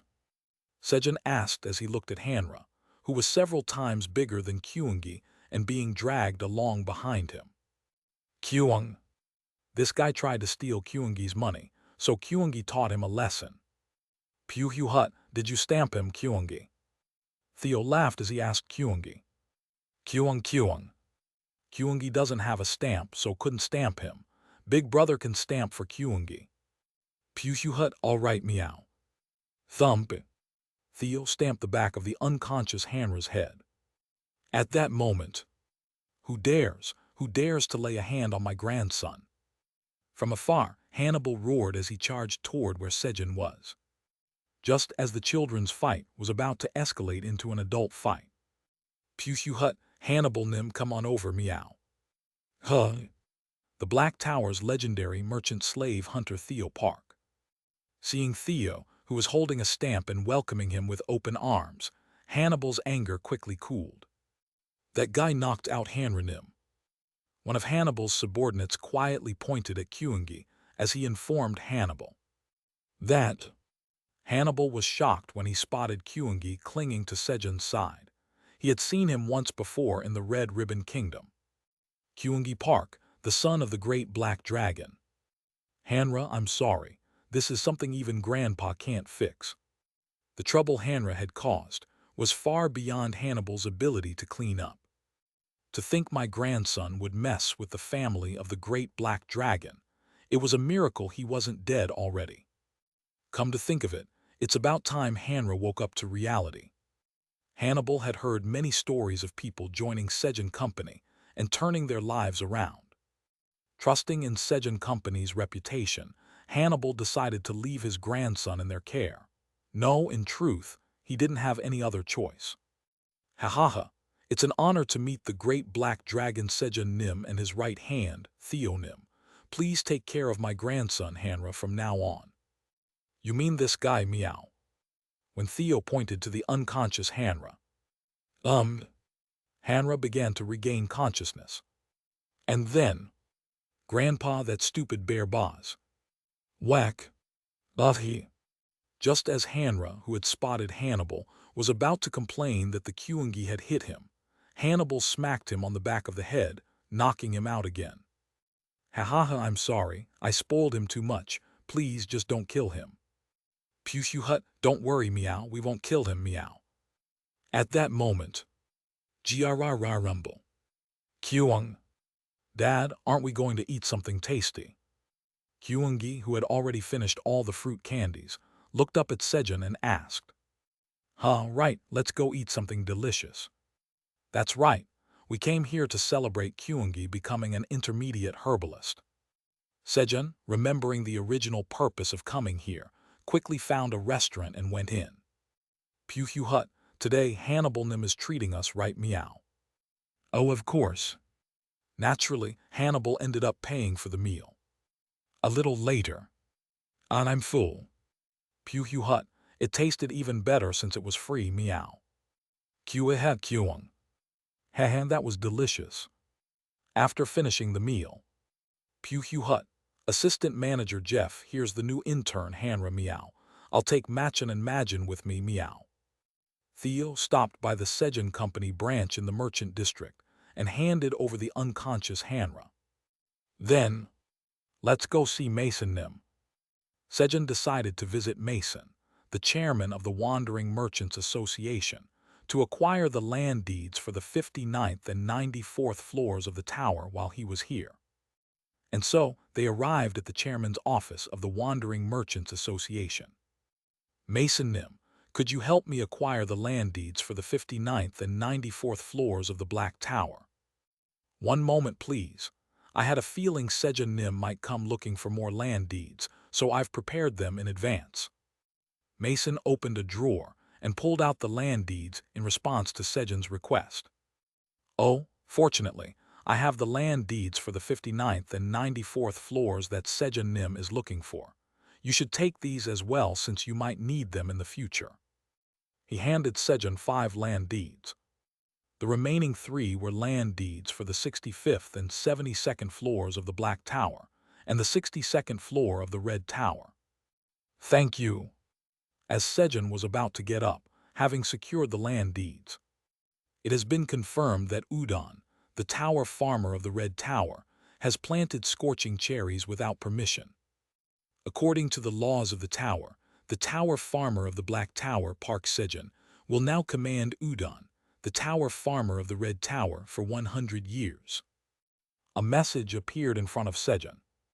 You have achieved the great farmer's feat by commanding all 8 tower farmers. As a reward for achieving the great farmer's feat, your job trait that borrows stats from the tower farmers you command is strengthened. According to your job trait, you will now borrow 1% of the stats of Ajax, the tower farmer of the White Tower. At the same time, as a reward for the great farmer's feat, the stats borrowed from the other tower farmers increased from 0.5% to 1%. What? How did Udon? Sejun was confused by the sudden message. 93rd floor of the Red Tower. Red Fox Bayon secretly mixed scorching cherry seeds into the flame bean seed container of Udon. Nuo. Chairman Park, Vice Chairman Theo, your loyal full-time employee Bayon has done it. Bayon laughed quietly as he watched Udon scream in despair while sowing the seeds. And? How are you both doing? Your loyal full-time employee Bayon is doing well. Sometimes I think of the foods we ate together. You haven't forgotten about me, have you? Gulp. With a distant look in his eyes, Bayon gazed up at the sky, swallowing his saliva. Today, for some reason, the clouds looked like the pancakes Sejun had once topped with ice cream. Chapter 496. What an unexpected windfall, joining Sejun Company in a group. You can no longer increase your stats due to the limit of your potential. That's a shame. Sejun checked the message with a disappointed expression. The reason Sejun's stats, which should have increased greatly by borrowing 1% of the stats from the other 8 tower farmers, barely rose was due to the limit of his potential. Well, it's not like it's gone forever. The stats were literally borrowed. When Sejun's potential increases, he will naturally be able to fill that borrowed amount. But how did Udon manage to plant the scorching cherry? It couldn't have been Udon himself. It couldn't be Ramter Nim either. If Ramter had intended to do so, he would have made Udon plant the seed a long time ago. So who could it be? Sejun pondered for a moment. Let's ask directly. Summon Udon. To get the answer directly from the source, Sejun summoned Udon. Sejun had become strong enough that, unless it was a dragon or higher, his life wouldn't be threatened just by facing them. Summoning Udon, the tower farmer of the Red Tower. After the message appeared, 10 seconds later. Was it you, the one who put different seeds in my seed container? A dwarf with a height around Sejun's waist, carrying a giant battle axe on his back, with a shaggy red beard and lion-like red hair, appeared and shouted at Sejun. Whoosh! Simultaneously, flames emerged from Udon's body, opening their jaws as if to threaten Sejun. Then, how dare you, a mere 100-year temp, dare to show anger at our great hybrid chairman Park Meow. I, hybrid vice chairman Theo, will teach you a lesson, Meow. Theo immediately stepped in to discipline the employee. Kyung. Did you just get angry at Dad? Kyungi will teach you a lesson. Sejun's bodyguard Kyungi also stepped forward. Let's talk this out. Udon was surrounded by two overwhelmingly powerful beings and couldn't even make a sound as he took a beating. Kaying, who do you think you are to threaten my butler? The great Blackie will teach you a lesson. Bang bang. Blackie also joined in, putting in its best effort to beat Udon. And then, Udon himself didn't know. Watching Udon's reaction, Sejun realized that Udon also had no idea how he ended up planting Sejun's seed. Return, Udon. Sejun dismissed Udon, who was still being beaten by Theo, Kyungi, and Blackie. Then who was it? Sejun once again pondered who could have made Udon plant the scorching cherry. At that moment, could it be Baeon? An image of Baeon's slyly grinning face popped into Sejun's mind. That's very likely. Hehe, I should compliment him when I go to the Red Tower later. Feeling that his curiosity was resolved, Sejun returned home with a pleasant smile. The next morning, Sejun, who had already finished his morning coffee. A right roll call. Meow. Kyung. Kaying. Da. At Sejun's command, his companions quickly lined up in front of him in the order of Theo, Kyungi, and Blackie. Good to the void storage. When Sejun opened the storage and gave the command, the three of them hurriedly entered the void storage. Once all his companions were inside, clank, he closed the door. And then, Aileen, I'm heading out. The tower administrator says to be careful on your journey. Got it. After greeting Aileen, whoosh, he opened the land deed and disappeared. Sejun was moving to the 94th floor of the tower to complete Hamer's quest to complete the door leading to the 10th tower. You have arrived at the 94th floor of the Black Tower. You have moved from the 99th floor, the topmost floor, to the 94th floor of the tower. Due to the effects of the title, the one who reached the summit of 5 towers, you gain invincibility for 1 second. Sejun arrived at the 94th floor of the tower. Bang! Huh! As soon as he arrived, a massive tail struck Sejun. You have received a fatal attack. You are in an invincible state. No damage has been taken. Thankfully, he was in the invincible state, so he didn't take any damage, but it still hurts like hell. The pain was still there. It hurt so much that tears welled up in his eyes. At that moment, clank, great hybrid cha meow, Chairman Park, are you crying meow? Who made our Chairman Park cry meow? Theo, who had just launched himself toward Sejun's face from the void storage, saw Sejun's tears and became furious. Point. Black Drake Mazak, the ruler of Chikessen. Sejun quietly pointed at Mazak, who had hit him. Mazak, who was surrounded by a red mist, had already ascended into the sky, preparing for another attack. Hawk, did you make our Chairman Park cry meow? I didn't cry, though. Although tears fell because it hurt, he didn't actually cry, really. Anyway, go get him, Vice Chairman Theo. Swoosh. Theo instantly changed direction, heading straight for Mazak's head. Whoosh. Mazak attacked Theo with a blade of wind, generated by flapping its enormous wings. However, meow meow. Theo nimbly evaded the attack, stepping on the air and freely changing directions, thanks to the effect of the title, Sky Runner. Moments later, bang! Mazak, whose massive size made Theo look like nothing more than a speck, got struck on the back of its head by Theo's tiny front paw and crashed to the ground. Meow, since you attacked Chairman Park, this is a 1,000-year contract, meow. Press. Theo stood on the unconscious Mazak's head, stamping repeatedly. You have subdued Black Drake Mazak, the ruler of Chikessen, who was illegally occupying the coffee tree plantation. You have been recognized as the rightful owner of the land deed for the coffee tree plantation on the 94th floor of the Black Tower. Land deed skill, Farm Information LV, Max is activated. At the same time, the land deed quest was completed. Oh, this is a coffee tree plantation. Now I can harvest and enjoy fresh coffee. Sejun cheered as he read the messages. So these are coffee trees.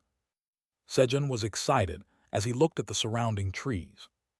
Kilahit Kaying. Hee pull guys. Blackie bit down on the core fragment embedded in Mazek's chest and tugged. Yes. K Kurug. Shallering. Yes. Ko. Blackie's subordinates also pulled on Blackie's fur, assisting in the effort. And then, Pop. Kaying. As the core fragment was finally pulled out, Blackie and its followers rolled to the ground together. After much struggle, Blackie successfully extracted his core fragment. Kilahit Kaying. Hee Butler, take this.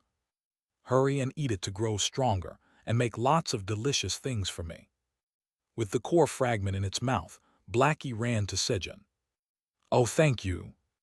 When Sejun accepted the core fragment from Blackie, you have acquired a fragment of the door leading to the 10th tower. Along with the message, a brown, fist-sized piece of wood separated from the core fragment, and Sejun acquired the 4th fragment of the door leading to the 10th tower. By defeating Mazek, Sejun had managed to achieve revenge, complete the land deed quest, and acquire a piece of the door leading to the 10th tower, a triple success. Fenrir's core fragment, 0.5%. Theo subdued a 0.5% fragment so easily. Sejun was astonished as he stared at the core fragment in his hand.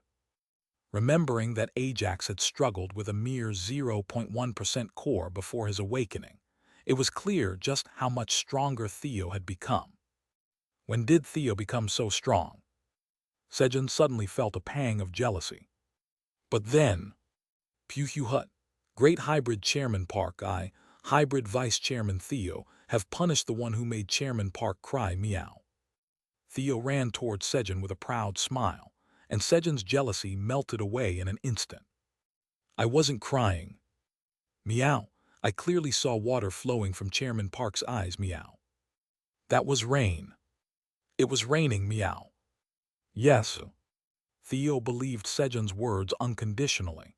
He simply accepted that it must have rained, just as Sejun had said. Only one more to go. Let's head to the 59th floor of the tower. Puhu Hut got it, meow. Sejun and his companions used the land deed of the 59th floor to move once again. 59th floor of the Black Tower. Run away quickly. If it touches you, it's over. Crackle, crackle. The residents of the 59th floor of the tower were fleeing from the advancing ice that was closing in on them. This is the right place. I can sense Fenrirnim's energy here. A woman with blue skin, who appeared both alluring and cold, spoke in a chilling voice and moved in the direction where Fenrir's energy was emanating, paying no attention to the fleeing residents. She was Ice Queen Shasha, the screaming banshee and 5th seat of the Apostle of Destruction. When her fellow solo group members, Fenrir, Kruger, Violet, and Alice, all disappeared, Shasha set out on a journey to find them. At that moment, you have arrived at the 59th floor of the Black Tower. Due to the effects of the title, the one who reached the summit of 5 towers, you gain invincibility for 1 second. Sejun appeared in front of Shasha, although there was still some distance between them. Crackle, crackle. Shasha's icy aura tried to freeze Sejun. Shasha had sent numerous fragments of her power into the Black Tower to find Fenrir, and the Shasha in front of Sejun now was only a fragment, possessing just 1% of her original power. You have received an unbearable ice attack. You are in an invincible state. No damage has been taken. Ice. Greenhouse. As soon as Sejun saw the message, he quickly activated his skill. Greenhouse LV-6 is activated. A warm greenhouse is created within a 2 km radius. Your proficiency of Greenhouse LV-6 is increasing. Due to the surrounding cold, the temperature of the greenhouse drops significantly. Phew, I survived. Shiver, shiver. Shivering, Sejun's body trembled from the cold. Though the temperature was still below 0, thanks to the greenhouse skill, he could endure it. And then, clank, meow, great hybrid chairman Park, why is water coming out of your nose this time, meow? Are you very cold, meow? Don't worry, meow. A hybrid vice chairman Theo will keep you warm, meow. Theo, who had come out of the void storage, hurriedly wrapped himself around Sejun's knees, turning into a warm fur coat. Kyung. Kyungi will also keep Dad warm. Kyungi clung to Sejun's side, helping to keep him warm. And then, Kaying. This is Shasha's energy. Blackie, who sensed Shasha's aura from afar, sneezed due to the intense cold, just like Sejun, and snot dripped from his nose. It's too cold. Kaying. Karurur, take Eamdal and Alice with you to bring Shasha. Kurug. At Blackie's command, Jigomi wrapped Karurur's body in spider silk, creating a barrier to block out the cold. With that, Karurur set off, carrying Eamdal and Jigomi away. Kaying. Butler, I'm freezing. I want to go home quickly. Blackie barked at Sejun, urging him to put him into the sling bag immediately. All right. Our poor Blackie, you're cold, huh?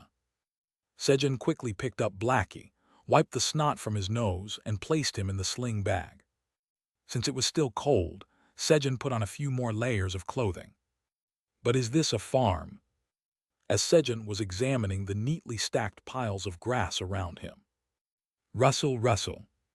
A goblin cautiously poked its head out from the grass pile. Vice Chairman Theo. It was Paku, Scaram's nephew. And then, a quest has been triggered. Quest: eliminate or negotiate with the Green Goblin tribe that is illegally occupying the Perilla farm and reclaim the land's rights. Reward: recognition as the rightful owner of the Perilla farm on the 59th floor of the Black Tower. A message appeared in front of Sejun. Haha, do you want to negotiate and work here peacefully, or would you rather get beaten and then work? Can I finally have some Perilla oil? Sejun, whose mind was now filled with thoughts of Perilla oil, grinned like a villain as he looked at Paku and spoke. Hut, Paku, quickly bring the other goblins over to get their stamp, meow. Theo ordered Paku to bring the other goblins over. By then, the cold had completely disappeared. Yes, of course, I'll bring them right away. What an unexpected windfall, joining Sejun company in a group. Paku, delighted, hurried off to fetch the goblins from the village. While Paku went to bring the other goblins. Flap. Call. Great Blackie Nim, we have brought Shasha. Pipiak. Fenrir Nim, you were here. Karurur flew in, accompanied by a blue-colored chick. Chapter 497. Guys, let's show the power of the Blackie family. Kaying. Butler, this is Shasha. As Blackie introduced the blue chick to Sejun. PPI. Greetings, you lowly human. I am the mighty Ice Queen Sasha, the screaming banshee and fifth seat of the Apostle of Destruction. Flap.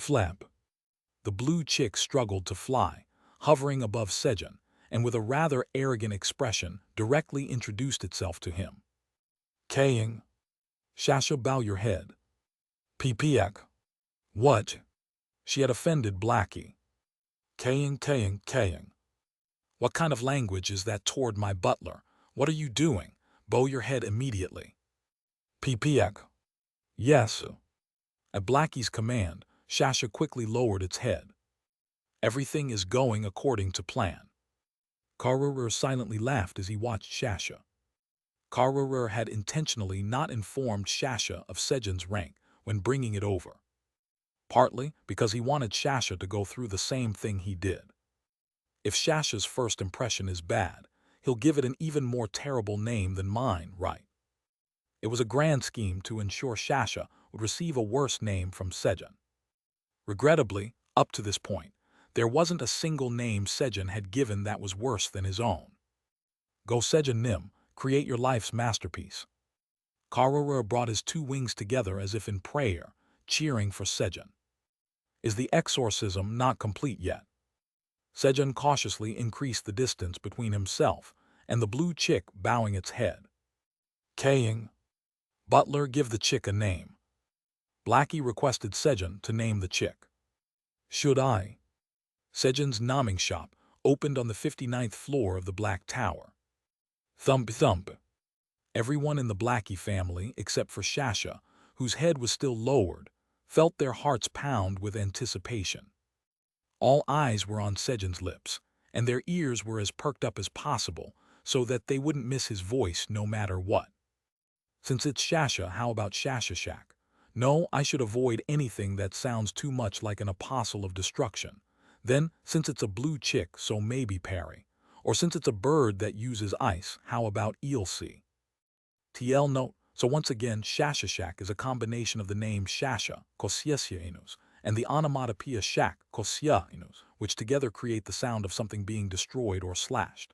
The second name, Parry, is a combination of blue, Kopadunginus, and chick, Kopyungadianus, forming Parry, Kopedianus. The third name is a combination of ice, Koadhuminus, and bird, Koseinus, resulting in Eelsi, Kouseinus. As Sejun went into the naming process, he tested out each name by saying them aloud. The names weren't particularly good, but they weren't particularly bad either. Some things missing.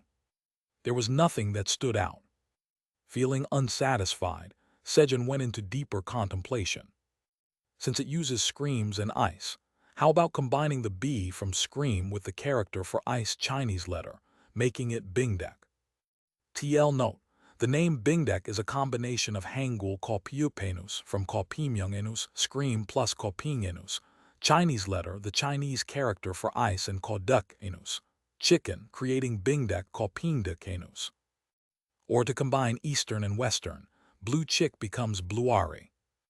TL note, the name Bluari is a combination of blue from blue and Kotienus from Kopyungatienus, chick, creating Bluari Kopuditienus. Thinking ahead, since a chick grows into a chicken, how about blue chicken, Paddock? TL note, the name Paddock is a combination of Kopainus from Kopadunginus, blue, and Kodekinus, chicken, creating Paddock, Kopadekinus. After much deliberation, Sejun came up with 3 names. And then, Bingdek Bluari Paddock. He spoke each name out loud, trying to see which one felt right. But still, this isn't it either. Even among the carefully chosen names, none of them seemed to satisfy him. When you ponder for so long without finding an answer, it's best to return to the beginning. There's a high chance you made a mistake with the first step. And then, let's start over from Shasha. Returning to the beginning, Sejun began the naming process anew. Combining Shasha with chick gives us Shari, Shari, Shari.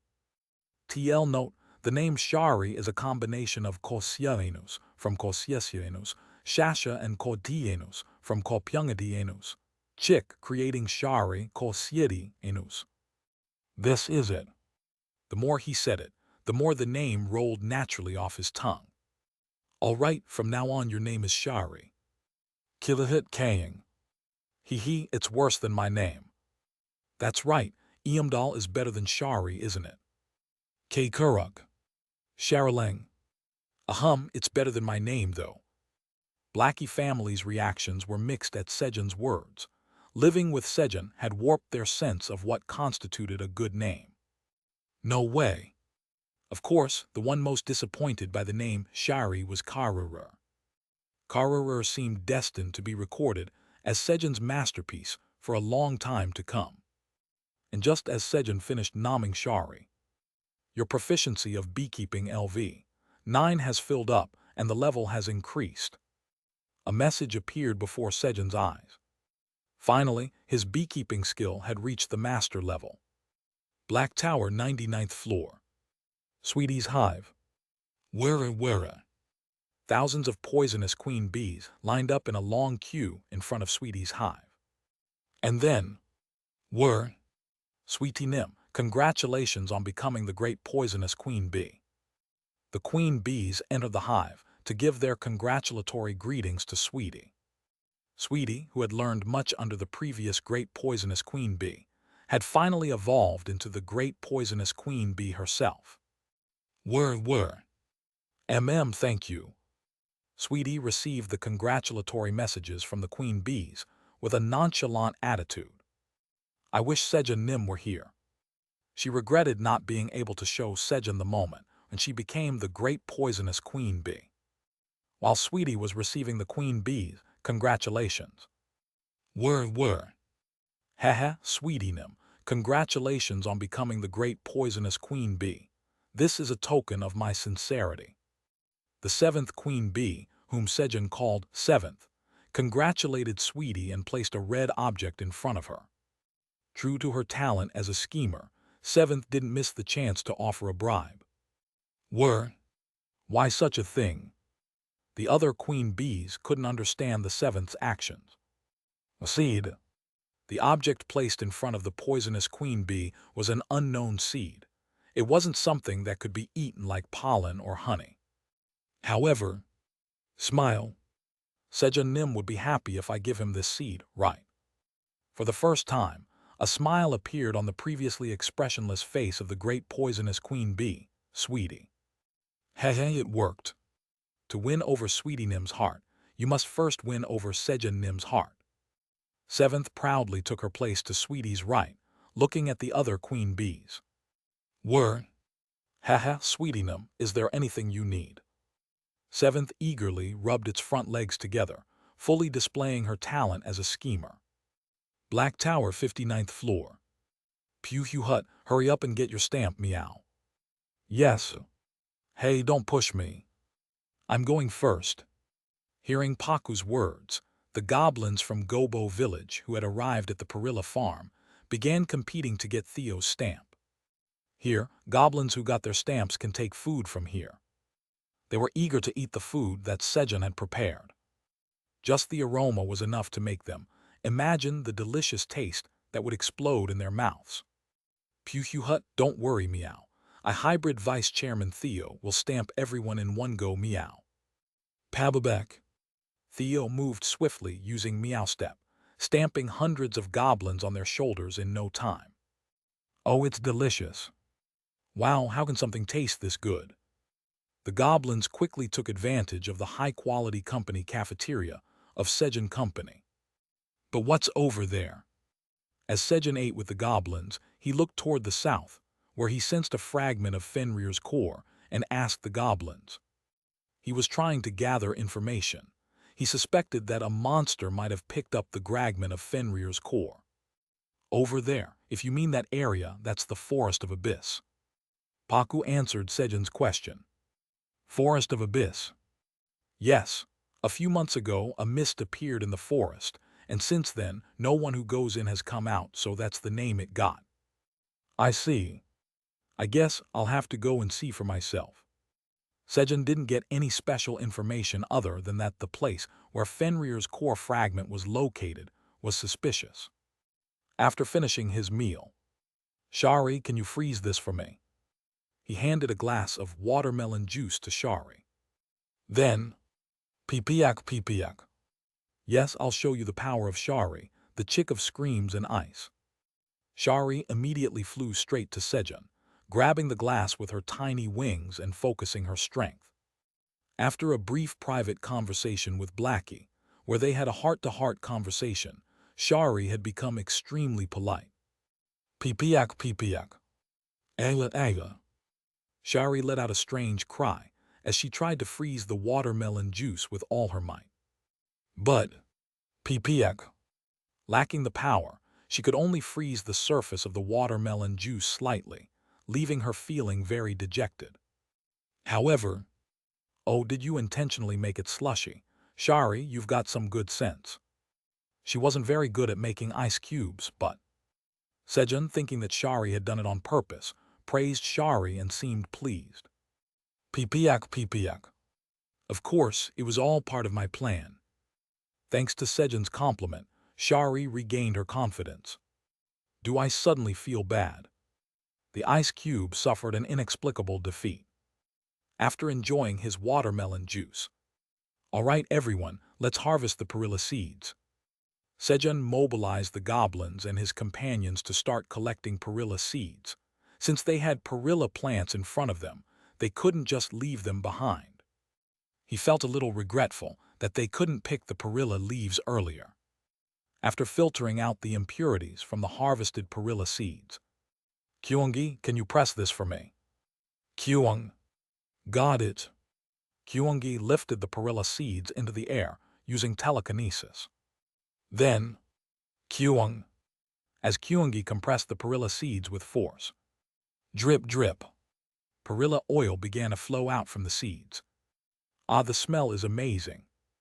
First, Sejun fried an egg in the freshly pressed perilla oil. The fragrant aroma of the perilla oil filled the air, and Sejun, thinking of how he could use it, started to fill glass bottles with the oil. A little while later, haha, just looking at it makes me feel full.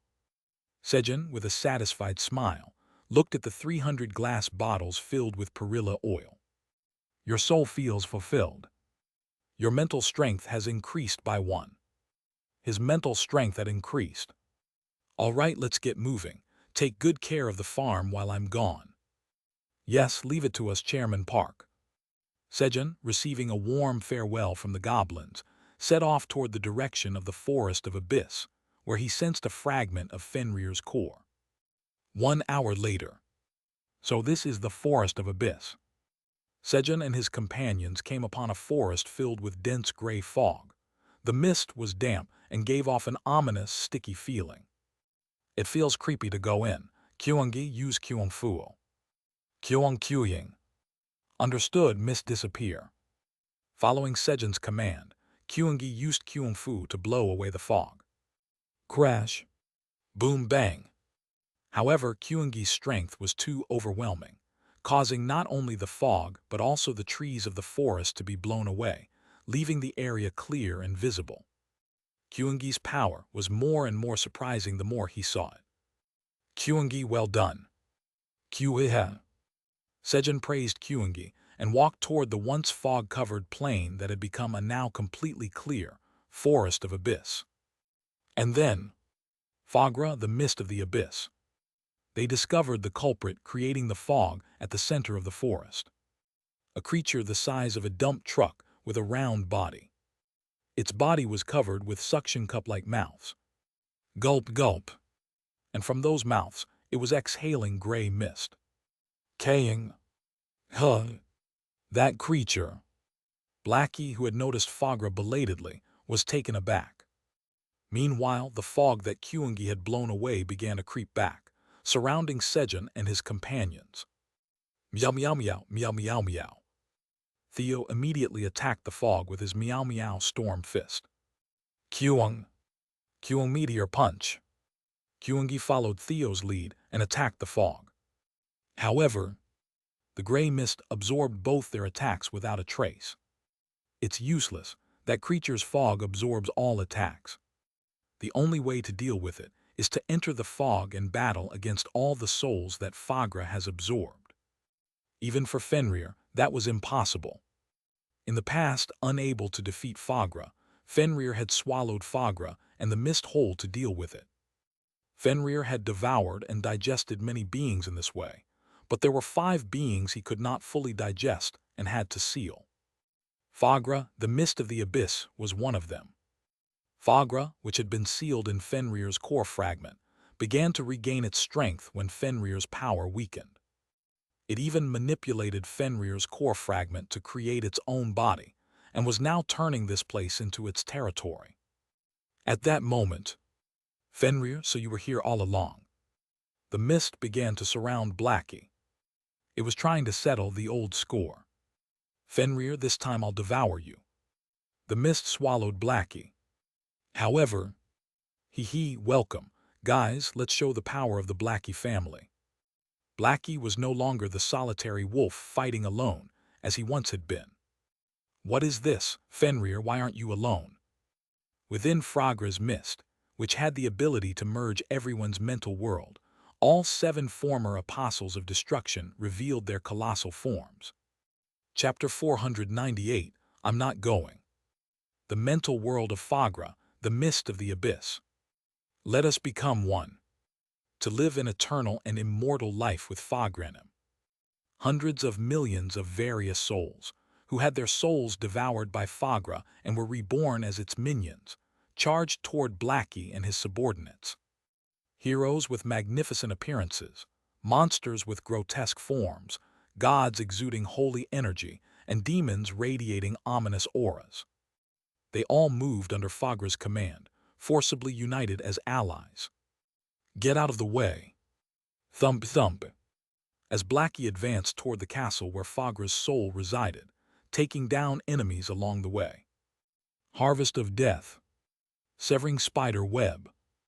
Crystal explosion. Screaming ice rain. Mountain-crushing Eamdal punch. Land of decay. To Blackie's right stood Karurur, Jigomi, and Jackie, while to his left were Shari, Eamdal, and Kabai, all taking down the approaching souls from both sides. This is too easy. Bang! Fenrir remarked as he struck down a demon, rushing at him with his front paw. In the past, when he entered this place alone, he couldn't even get near Fagra's castle due to the overwhelming souls. A moment later, crash! Blackie smashed Fagra's castle and entered inside. And then, at last I finally get to see your face, Fagra. Bang! He stomped on Fagra, who was sitting on a golden throne with a frightened expression, looking like a toad. Kika. Fenrir. Spare me. If you spare me. Fagra pleaded for his life. Oddly, Fagra's voice didn't come from his mouth but from his back, where multiple voices of different tones spoke, as if many were talking at once. It was the souls that Fagra had devoured, their faces emerging on his back as they spoke. I'll give you all the souls I've absorbed. Fagra's sweet proposal. If Blackie were to accept the souls Fagra had absorbed, he would instantly gain tremendous power and rank. However, no. Eating that stuff would upset my stomach. Crunch. Without a second thought, Blackie crushed Fagra to death with his front paw. You have achieved the great feat of creation by annihilating the immortal being Fagra, the mist of the abyss. As a reward for this great feat of creation, you have obtained the title, the Wolf Who Annihilated Immortality. The effect of the title, the Wolf Who Annihilated Immortality, makes you stronger when fighting immortal beings. And so, Fagra disappeared, leaving a cool title as a gift for Blackie. Blackie discovered 2 orbs that had fallen in the place where Fagra had vanished. A gray orb and a red orb. Fagra, the Mist of the Abyss's Power Stone, Mist of the Abyss. Fagra, the Mist of the Abyss's Power Stone, Soul Extraction.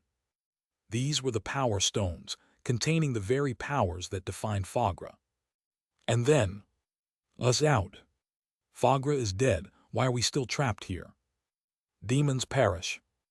Inside the red orb was yet another hell. Though Fagra was dead, the souls he had absorbed were still trapped within the Power Stone, suffering continuously. What? I would have gotten it anyway when he died. Blackie muttered as he gazed into the red orb. I'll give this one to my butler. After pocketing the gray orb. This one is filthy. Sizzle. Bang. Blackie smashed the red orb with his front paw, shattering it, and finally, the souls that were imprisoned due to the power, soul extraction, were set free. And then, you have achieved the great feat of creation by saving the countless souls who were being exploited even in death. As a reward for this great feat of creation, you have been granted power, soul pacification. Power, soul pacification. Every time you redeem a soul, all your stats increase. The stronger the redeemed soul, or the greater their number, the more your stats increase. A message appeared in front of Blackie. But why does it keep calling it a feat of creation? How annoying. Though he was the 3rd apostle of creation, Blackie was still uncomfortable with the term creation. With a frown on his face, Blackie gradually exited the mental world of Fagra as it disintegrated. Thud. Blackie. As Blackie collapsed, enveloped in the gray mist, Sejun hurriedly ran to him. Fortunately, the gray mist quickly shrank toward Fagra, so Sejun did not enter Fagra's mental world. This was because the 7 former apostles of destruction were rampaging in Fagra's mental world. Ke kirorong. Iamrarong. Huh. Are they performing an exorcism? Sejun, who was about to check if anyone was injured, felt relieved when he saw Blackie family snoring and sleeping. But still, if they slept on the ground, they might catch a cold. Carefully, Sejun gently placed Blackie and his subordinates into his sling bag. At that moment, crack, with the sound of something shattering, both the mist surrounding Fagra and Fagra himself disappeared. Clang! At the same time, a black orb fell where Fagra had been. Fenrir's core fragment, 15%. It was a fragment of Fenrir's core. A 15% fragment. Sejun felt chills as he looked at the core fragment on the ground. If Blackie hadn't performed the exorcism, they might all have died. Of course, that was just Sejun's thought, and the result would have been the same if Theo, with his giant Chairman Park, and Kyungi, the beast of apocalypse, had entered Fagra's mental world. Vice Chairman Theo, could you pick up the core fragment? Puhyuhut understood meow. After instructing Theo to collect the core fragment. Blackie, you did well. I should give him plenty of roasted and dried sweet potatoes later. Sejun stroked Blackie's head. At that moment, Kaying, Blackie woke up from his sleep. Blackie, would you like some roasted and dried sweet potatoes? When Sejun asked Blackie, Tui, instead of responding, Blackie spat out a gray orb from his mouth. Kaykilit Kaying. Hee butler, I'm giving this to you. It's really valuable. With a very proud expression, Blackie held the gray orb, now covered in his saliva, in his front paws and offered it to Sejun. Fagra, the Mist of the Abyss's Power Stone, Mist of the Abyss. However, why is he giving me this? Sejun couldn't see the item description. This was because he didn't have the ability to view power stones. Drip, drip. Oh, thanks. Considering Blackie's sincerity, Sejun accepted the saliva-covered stone that was dripping on the floor. With a pinch, using just 2 fingers, Sejun picked up the gray orb that Blackie handed him. Attached to my butler, Blackie commanded the power stone. You have obtained Fagra, the Mist of the Abyss's Power Stone, Mist of the Abyss. Absorbing the power, Mist of the Abyss contained within Fagra, the Mist of the Abyss's Power Stone. Power Stone. Only then did Sejun realize, through the message, that the gray stone Blackie gave him was a power stone. The target's strength is significantly insufficient to absorb the power. Unable to properly absorb the power, Mist of the Abyss. Adjusting the power to match the target's strength. The power of the ability is greatly reduced. Hehe, well, that's just how it is. He just laughed. Seeing the message, Sejun laughed at the all-too-familiar situation of being beaten down once again. And then, you have obtained the power, weak breath of the abyss. Even the name indicated that the power he received was trivial. At that moment, Kaying, hey, you said you give me roasted and dried sweet potatoes. I gave you something really good. Blackie spoke up, urging Sejun, who was just standing there. Yes, I got it. Sejun gave Blackie some roasted and dried sweet potatoes. Chomp, chomp, chomp. As he listened to the noisy munching of Blackie and his subordinates enjoying the sweet potatoes, Sejun checked the power he received. Power, weak breath of the abyss. It produces a barely visible mist of the abyss with each breath. The mist of the abyss lingers around the power holder and disappears after 3 days. Breathing out the mist of the abyss. Hoo. Sejun exhaled hard, but the mist of the abyss lingers around. The mist of the abyss lingers around. Aside from the message, there were no other changes. Is there actually something there? Sejun wanted to test it out, but Theo and Kyungi were so strong that even a light attack from them could kill him, while Blackie's family was too weak to cause him any harm. There's no middle ground. Should I hit myself? Sejun thought about slapping his own cheek, but then decided. I guess I can check it out later. He chose not to do it since he didn't like pain. And so, Sejun gained a new power. Vice Chairman Theo, the core fragment. Puhuhut, here it is, meow. Theo handed Sejun the fragment of Fenrir's core. As soon as Sejun held the core fragment in his hand, you have acquired a fragment of the door leading to the 10th tower. A wooden fragment separating from Fenrir's core fragment. You have collected all 5 fragments of the door leading to the 10th tower, completing the door leading to the 10th tower. With the message, the 5 fragments of the door that Sejun possessed fused into one. The door leading to the 10th tower has been completed. Thump! An antique wooden door appeared in front of Sejun. Then, you have achieved the great feat of creation by completing the door leading to the 10th tower. As a reward for this great feat of creation, you have obtained the title, the one who completed the door leading to the 10th tower. The effect of the title, the one who completed the door leading to the 10th tower, allows you to summon the door leading to the 10th tower from anywhere. As a reward for achieving the great feat of creation, your stay fees on the 0th floor of the Black Tower are reduced by 1.5%. Achievement messages appeared. You have completed the quest. As a quest completion reward, you have obtained 3 drops of the enhancing elixir. As a quest completion reward, you have obtained 10 billion tower coins. As a quest completion reward, all stats increase by 50. Following this, Hamer's quest was also completed, and the reward messages appeared.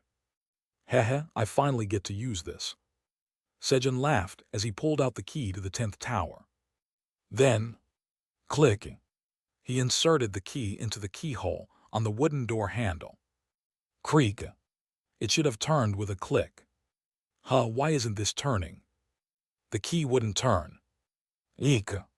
No matter how hard he tried, the key wouldn't budge. Patrick Nim, the key won't turn. What's going on? Sejun ended up filing a complaint with the 10th Tower's customer service. Patrick, the god of Earth, says to hold on while he checks.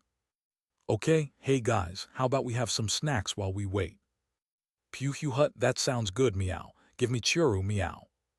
Kueha kuang. Hehe, Kyungi wants garytyok. Kivit kaying. Hee butler, I want roasted and dried sweet potatoes. Sejun ate snacks with Theo, Kyungi and Blackie while waiting for Patrick's response. 10 minutes later, Patrick, the god of Earth, asks if your strength is less than 100,000. Strength of 100,000. Of course, I don't have that much. Patrick, the god of Earth, says that's why the key doesn't turn. Patrick, the god of Earth, explains that you need to have at least 100,000 strength to turn the key. Are you kidding me? After all the effort to complete the door, now they tell me I need 100,000 strength. I've barely reached over 5,000 strength. I'm not going. With his pride hurt, Sejun declared that he refused to enter the 10th Tower. 10th Tower Administrator Zone. Park Sejun, the Black Tower's tower farmer, angrily declares that he won't go to the 10th Tower. What, Sejun? Patrick was flustered by Sejun's reaction. No, there's still hope. If he lacks strength, we just need to increase it. He quickly began searching for a way to boost Sejun's strength. And then, yes, that should do it. He moved to the 5th floor of the 10th Tower. Landorus, wake up. He called out to the vast land. Then, rumble. Yes, Patrick Nim, what's the matter? A giant, which was initially the ground, moved and responded. I'm going to draw some of your blood. All right. Thank you. With the permission of Landorus, the earth giant, Patrick drew some of his blood. Sejun, drink this and try again. It's too early to give up. He sent it to Sejun, trying to persuade him. However, you want me to drink this? Landorus, earth giant's lava bloodstone. Landorus's blood was molten lava, and during its delivery to Sejun, it had cooled down and turned into a solid stone. Ouch, hot. Of course, even though it had cooled, it was still too hot for Sejun to handle. Chapter 499, Puhuhut, multiply a lot, meow. Sejun Nim, I'll refine just the necessary energy from that stone for you." Seeing Sejun unable to touch the scorching lava bloodstone, Eamdal confidently stepped forward. For Eamdal, who used to be Kruger, the destroyer of mountains and seventh seed of the Apostle of Destruction, refining such a hot stone was a piece of cake. "Really? Then I'll leave it to you." "Yes, hop. Grab." With a burst of energy, Eamdal embraced the lava bloodstone, which was about the size of a grape. And then, SSSSS. Eamdal and the lava bloodstone began to meld together, like dough mixing into one. And soon after, Uyua, Eamdal, Kaying, our Eamdal is melting. Eamdal began to melt away, unable to withstand it.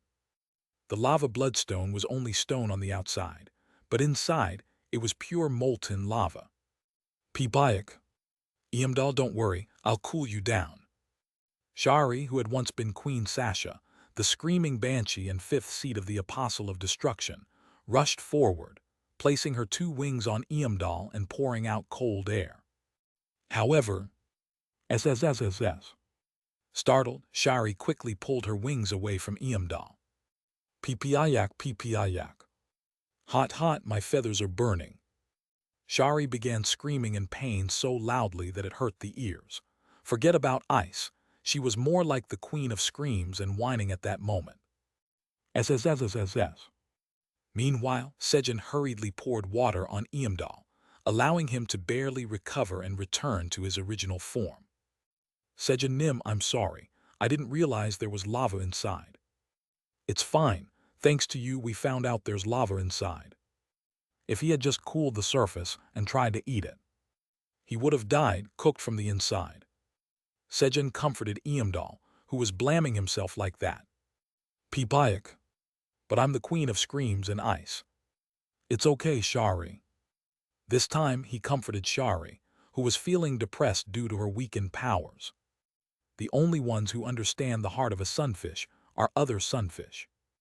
I know that feeling, I know it very well. A moment later. All right, everyone, let's head back. Pibayak, pibayak. Yes, let's go home quickly. Having fully consoled Shari, Sejun and his group moved to the waypoint with his companions. As they arrived at the waypoint, Black Tower 59th floor boss, Silver Wolf Tribe Chief Elka. Sejun Nim, welcome. It's been so long since I've seen you. Elka greeted Sejun happily, wagging his tail while bowing. Huh, Elka, why are you here? The boss here went for some training, so I'm temporarily acting as the boss. Training? Yes. A month ago, by the order of the great black dragon Aileen Nim, under Ionanim's supervision, bosses below the 60th floor have been receiving quest training. Aileen must have listened to my request. Sejun felt like he knew what kind of training the bosses were receiving. Aileen, can't we let people climb the tower by completing quests without having to fight the bosses? That way there be no need for bloodshed. The tower's administrator says she hadn't thought of that, but she'll consider it. He had once mentioned it would be nice if there was a way to ascend the tower without unnecessary bloodshed. Apparently, Aileen hadn't forgotten. Aileen, you didn't forget my words, thank you. When Sejun expressed his gratitude to Aileen, the tower's administrator says, since it was your suggestion, of course, it's something she should remember. The tower's administrator regrets that it's still in preparation, and she was planning to tell you when it's completed. Aileen spoke as if it were no big deal. However, Kirahili, Sejun thanked me. Boom! In the administrator's area, Aileen was stomping her feet in sheer delight. Elka, are the other wolves doing well? Sejun, having finished his conversation with Aileen, asked about the well-being of the other wolves. They're doing great. The young wolves are growing well, and both the silver wolves and black wolves are doing fine too. Sejun Nim, by the way, who is this? This one. Yes, the one with the noble bloodline resting on your chest. Keikirorong. Elka couldn't take his eyes off Blackie, who was napping on Sejun's chest. This is Blackie. You've seen him before, right? At my party last time. Elka had indeed seen Blackie at Sejun's one-year survival anniversary party, but back then, Blackie was in his super sunfish form, so his presence was nearly non-existent. Even if he had noticed him, he probably mistook him for a random mutt rather than a wolf of noble lineage. Is that so? I don't remember, but did Sejun Nim personally name him Blackie?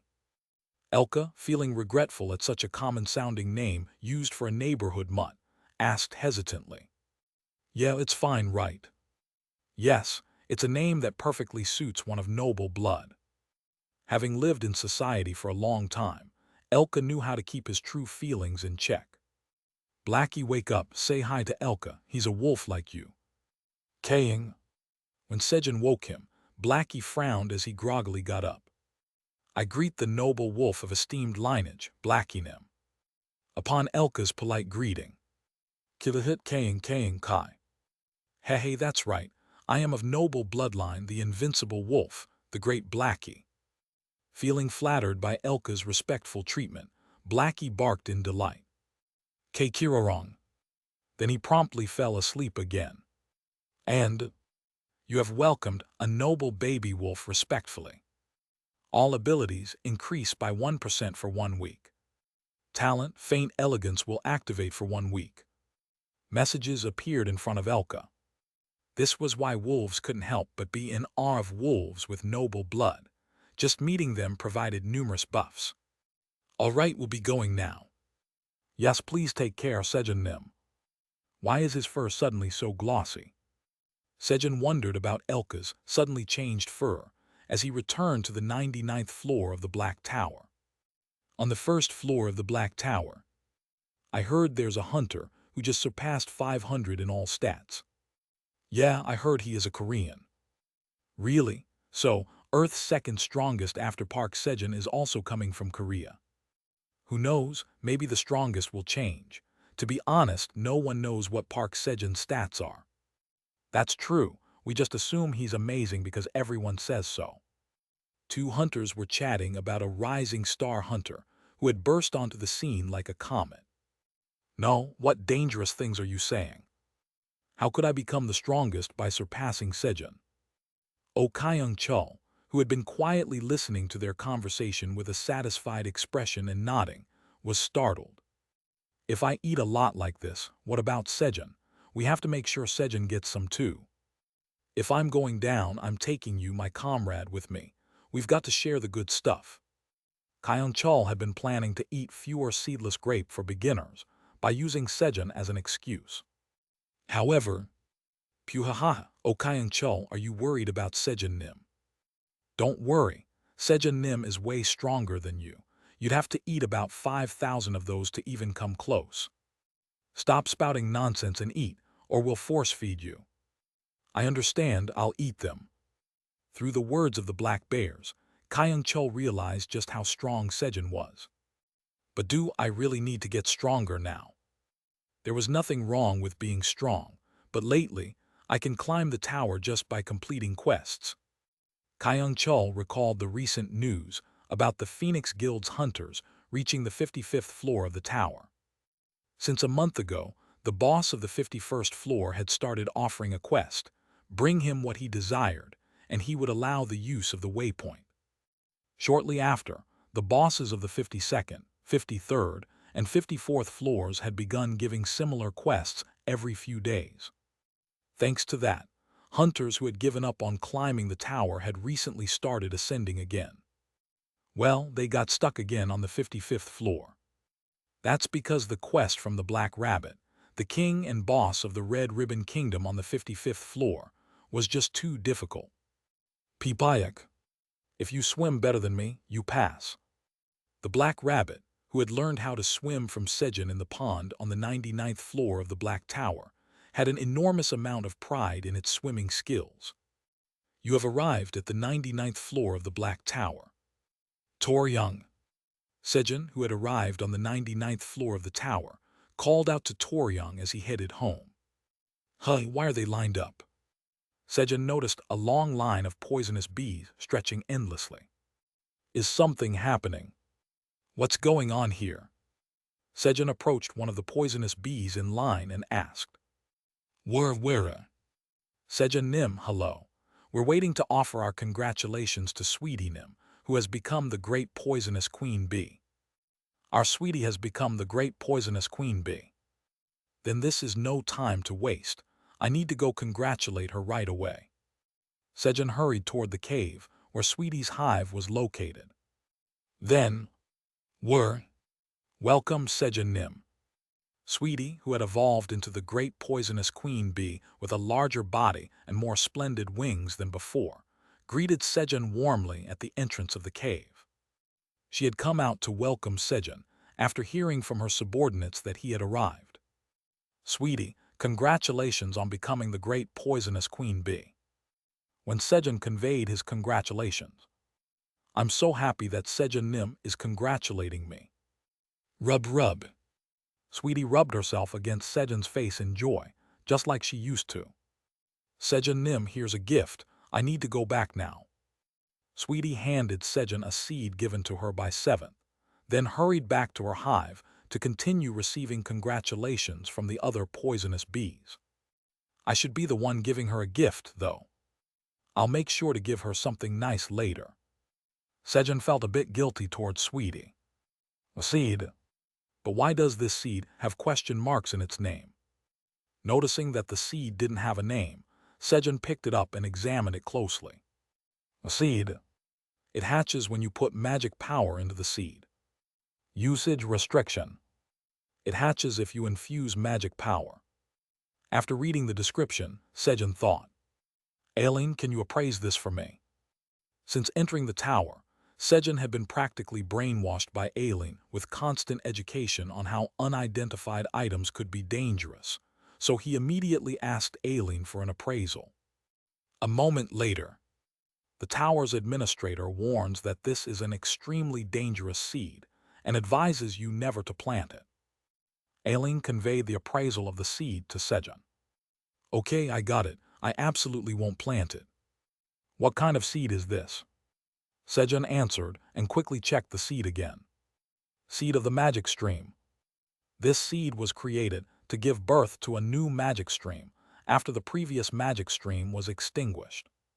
Because the magic stream last perished on the 99th floor of the Black Tower, the new magic stream must be reborn on the 99th floor of the Black Tower. If you infuse magic power into the seed, it will hatch. Once you start infusing magic power, you cannot stop until the magic stream is fully formed. Usage restriction. Sejun, Tower Farmer of the Black Tower. As expected. It's a good thing I got it appraised. It turned out to be a seed that would give birth to a magic stream. If Sejun had infused his magic power into it, he probably would have been drained dry and died. Sweetie's gift had almost turned into an assassination tool for Sejun. Sealed. Well, it's not like the world will collapse just because there's one less magic stream. As Sejun was about to store the seed of the magic stream without planting it. Great hybrid Chairman Park, give me that meow. Theo, his eyes shining, stared intently at the magic stream seed and asked. Sure. Since no one could plant it except for him anyway, Sejun handed the seed over to Theo and, Kyungi, put this in there for me. Kyung. Got it. Kyungi, who had been holding the lava bloodstone with telekinesis, floated it over and placed it in the pond in front of the house. Then, the water began to heat up. After testing the temperature of the water with his hand, hot spring complete. Sejun stripped off his clothes and, splash. He plunged into the pond, steam rising around him. In an instant, the outdoor hot spring was complete. Ah, it's refreshing. As he soaked his body in the hot water, his fatigue quickly melted away. Now I should be able to touch it right. Sejun placed his hand on the lava bloodstone submerged in the water to check its options. Meanwhile, Hut multiply a lot meow. Tug. Theo, who had placed the seed of the magic stream into the pouch of abundance, tapped the pouch with his front paws and laughed. Chapter 500. Chairman Park, Lee Nim gave you a defective item meow. Landorus, the Earth Giant's lava bloodstone. It is the blood extracted from the body of Landorus, the Earth Giant. Since it is made of lava, it hardens when cooled. Because it is extremely hot, strong resistance to fire is required for consumption. When consumed, potential strength and stamina increase by 50%. When consumed, it grants the power, strength to support the sky. Once you drink the blood of the Earth Giant, drinking more of the same will not have any further effect. Usage restriction, strength 5,000 or higher. Expiration date, none. Grade. When consumed, it increases plus 50% potential for strength and stamina and grants power, strength to support the sky. All of this is great, but I can't eat it. Upon checking the options of the lava bloodstone, Sejun sighed. Patrick, the god of earth, honestly cheers you on, saying that if you just close your eyes tightly and swallow, you can manage to eat that much. Patrick was cheering Sejun on. What do you mean, just close my eyes tightly and eat it? If I do that, I'll have to keep my eyes closed forever. Bev, the god of courage, is preparing to bestow a new achievements of courage, asking if this time you're showing courage through eating. Even Bevnim. Yeah, I definitely shouldn't eat this. Thanks to Bev, Sejun was now certain that consuming it would be a disaster. Block. He blocked both of them. Should I call Zelga and ask him to cool it down, or maybe ask Ramter? QO. While pondering how to consume the lava bloodstone, Sejun fell asleep. As Sejun fell asleep with his body submerged in the hot spring, TL. Do not try this at home, as sleeping in water is very dangerous, especially for children. Gororong. Kurorong. Kirorong. The other companions, following Sejun's example, also dozed off in the hot spring. A little while later. Pip pip, good night everyone. Peacebees woke up from sleep, said good night to everyone, and filled his stomach with fruits from the kitchen. Then, Pip pip, Peacebees is melting. Peacebees joined the group in enjoying the hot spring. However, Pip pip, the water is too hot. As time passed, the heat from the lava bloodstone made the water unbearably hot. Pip pip, if it stays this hot, Sejun Nim will die. Splash splash. So Peacebees fetched cold water from the cave pond and poured it into the hot spring. However, Pip pip, now it's too cold. Sejun Nim will catch a cold at this rate. This time he poured too much cold water, lowering the water temperature too much. Pip pip, I need to raise the temperature, Pip pip Shah. Peacebees created a small crack in the lava bloodstone, causing the heat from the lava to escape and warm up the water again. If the water is too hot, Sejun Nim will die. If the water is too cold, Sejun Nim will catch a cold.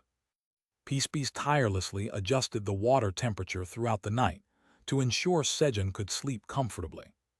Cooler. And so Sejun slept soundly, unaware that Peacebees was working hard to adjust the water temperature for himself, the sunfish. Ruruk. In the meantime, the red energy from the lava bloodstone seeped into the water and was absorbed by Sejun's body. The next morning. Did I sleep here? Splash, splash. Seeing the water move every time he moved, Sejun realized that he had fallen asleep in the hot spring yesterday. What? You have absorbed the diluted lava blood of Landorus, the Earth Giant, which was dissolved in the water and absorbed through your skin. The absorption efficiency has significantly decreased due to skin absorption. Your potential strength and stamina have increased by 3%. You have been granted power, strength to support a handful of sky. These were the messages appearing before Sejun's eyes. Absorbed through my skin.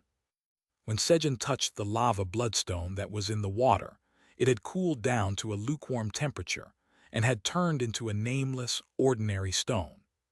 Sigh. From 50% down to 3%, I'm sure the power has diminished by a similar amount. But even if it was absorbed through the skin, isn't the efficiency too bad?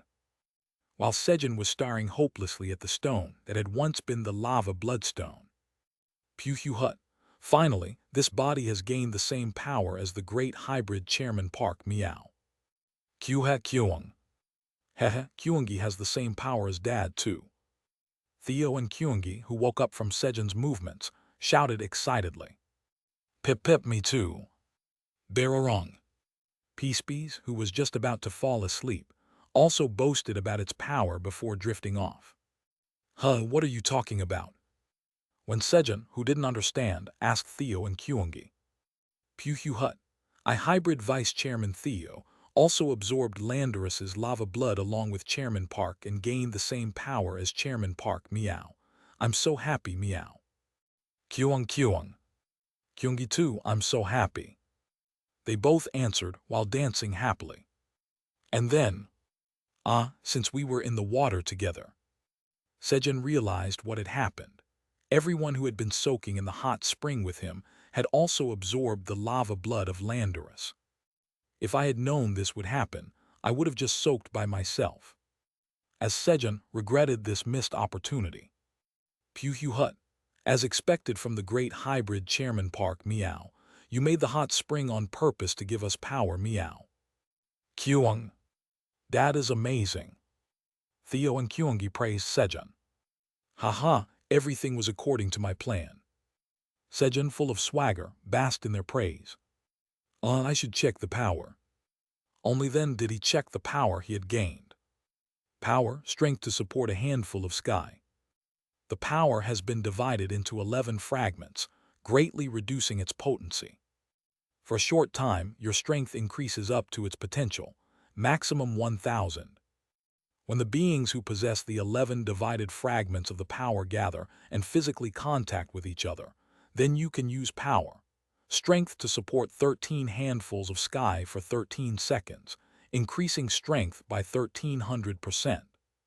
It's been divided into 11 pieces. Then does that mean they too? Sejun glanced at the Blackie family in his sling bag. Kid. Blackie, who had just woken up, was stretching lazily. Me, Theo, Kyungi, and Peacebees make 4. Blackie, Iamdal, Jigomi, Kabai Jackie, Karurur, and Shari make 7. That makes 11 in total. But if it's divided into 11 pieces, why is it called 13 handfuls? 11 plus 2. While Sejun was wondering about this, Kilahit Kaying. Hey, that's because the great Blackie has 3 handfuls. Blackie proudly barked. I'm thirsty. Blackie, who had felt thirsty in the middle of the night, lick, had quenched its thirst with the hot spring water, absorbing more of the lava blood's energy than the others. Kilahit Kaying. Hey, this body is 3 handfuls. The great Blackinum is coming through, make way. Blackie strutted around, proud of having the most power. However, Puhu Hut, Blackie is stupid, Meow. You got a different name all by yourself, Meow. Kyung. It's better to have the same one as Dad. This wasn't a place where being higher was favored. Still, it's fortunate. Sejun was glad to realize that the remaining energy from the lava bloodstone hadn't gone to waste, even if he had only absorbed 3% of its power. Guys, let's go eat. Feeling good, Sejun led his companions to the kitchen. On the way to the kitchen, the line is still long. The poisonous honey bees were still lined up to congratulate Sweetie. Sweetie must be having a hard time. Though being a queen seemed grand, it really was an extreme job, and Sweetie appeared to be no exception. I should give her something to eat. Sejun headed to Sweetie's hive and handed over some plump seedless green grapes, made by Pose, the world tree of the Silver Tower. Everyone eat up. He also distributed fruit to the poisonous honey bees waiting in line, so Sweetie could eat comfortably. A little while later, when Sejun arrived at the kitchen, Sejun number 1 was placing the prepared dishes on the table. The menu was prepared to suit everyone's tastes, from grilled fish to roasted and dried sweet potato slices. Meow, this isn't the grilled fish made with Chairman Park's sincerity, Meow. My cooking skill is the same as his, so what's the difference? Because of Theo, Sejun had to grill the fish again. After finishing breakfast, slurp, while Sejun leisurely sipped the morning coffee Kyungi had brewed. Hehe, Chairman Park, I'm off to the Green Tower, meow. Kyung. Dad, Kyungi is going to gather herbs. Theo and Kyungi left for work. I guess I should start working too. After finishing his coffee, Sejun opened his void storage. Clank. You're a field LV, 8 activates. You have planted a destruction devourer seed in the body of Alice, the mesmerizing spider and 9th seat of the Apostles of Destruction. He planted the seed. By the way, out of the 2 Fenrir's core fragments he had obtained yesterday, he planted the 0.5% fragment in his field and entrusted the 15% fragment to Aileen.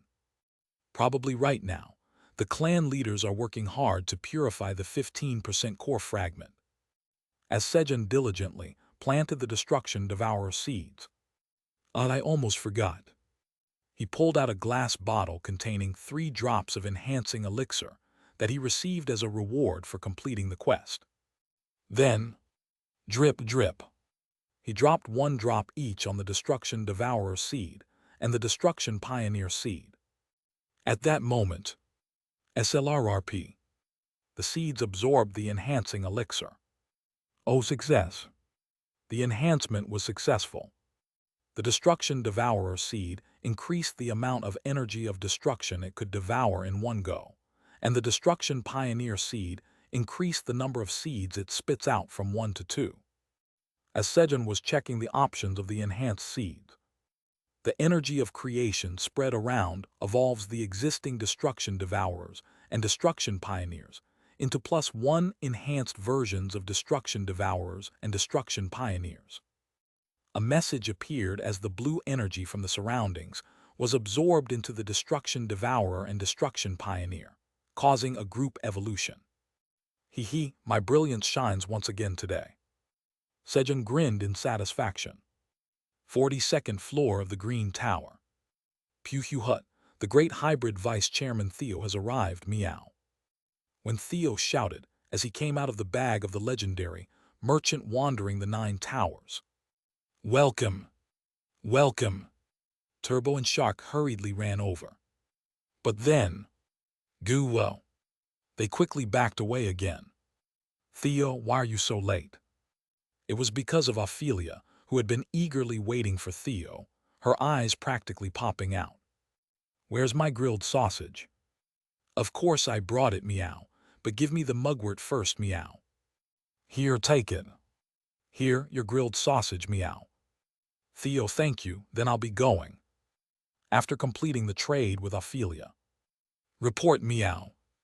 Theo received reports from Turbo and Shark, collecting 5 land deeds and 1 life orb of green. Then, the auction will begin, meow. Theo auctioned off Sejun's crops. Sold out, meow. Theo, the king of selling out, had done it again. Pew Hut, thanks to the green grapes, sales have increased significantly, meow. Feeling pleased with the increased sales, Theo sat in a spot with a nice view and, Pew Hut, this is delicious, meow. He pulled out the grilled fish lunchbox Sejun had packed for him and ate it happily. While enjoying the grilled fish. Meow. He suddenly remembered something. Theo reached into the pouch of abundance he was wearing and pulled out a seed. Hehe, now I can make 10 magic streams, meow. Theo planned to create a large number of magic streams. The reason? It's because the great hybrid Chairman Park is going to become the supergiant chairman, meow. That's how I'm going to punish the system, meow. To use magic streams to manifest the supergiant Chairman Park. Theo, full of anticipation, looked at his paw which was holding the seed. However, meow. Why is there only 1 seed, meow? Theo's paw held only 1 seed, which was slightly larger than before. This can't be, meow. Chairman Park said I was lucky, meow. Unable to believe the reality in front of him, Theo examined the seed closely. Seed of great magic stream. Meow. The name is different, meow. The seed had a different name. The word great was attached in front of it, and the description stated that the seed had evolved by combining 10 magic stream seeds. Pew hut. As expected, the hybrid vice chairman Theo, recognized by the great hybrid chairman Park, couldn't possibly be unlucky, meow. Chairman Park knew this would happen and gave me the magic stream seed and the pouch of abundance, meow. Chairman Park is truly great, meow. Once again, Theo, the fanatic worshipper of Sejun, praised him. Swoosh. Hehe, this time it will become 10, meow. Theo placed the great magic stream seed back into the pouch of abundance. However, the energy of the pouch of abundance has been exhausted. Meow. Rustle.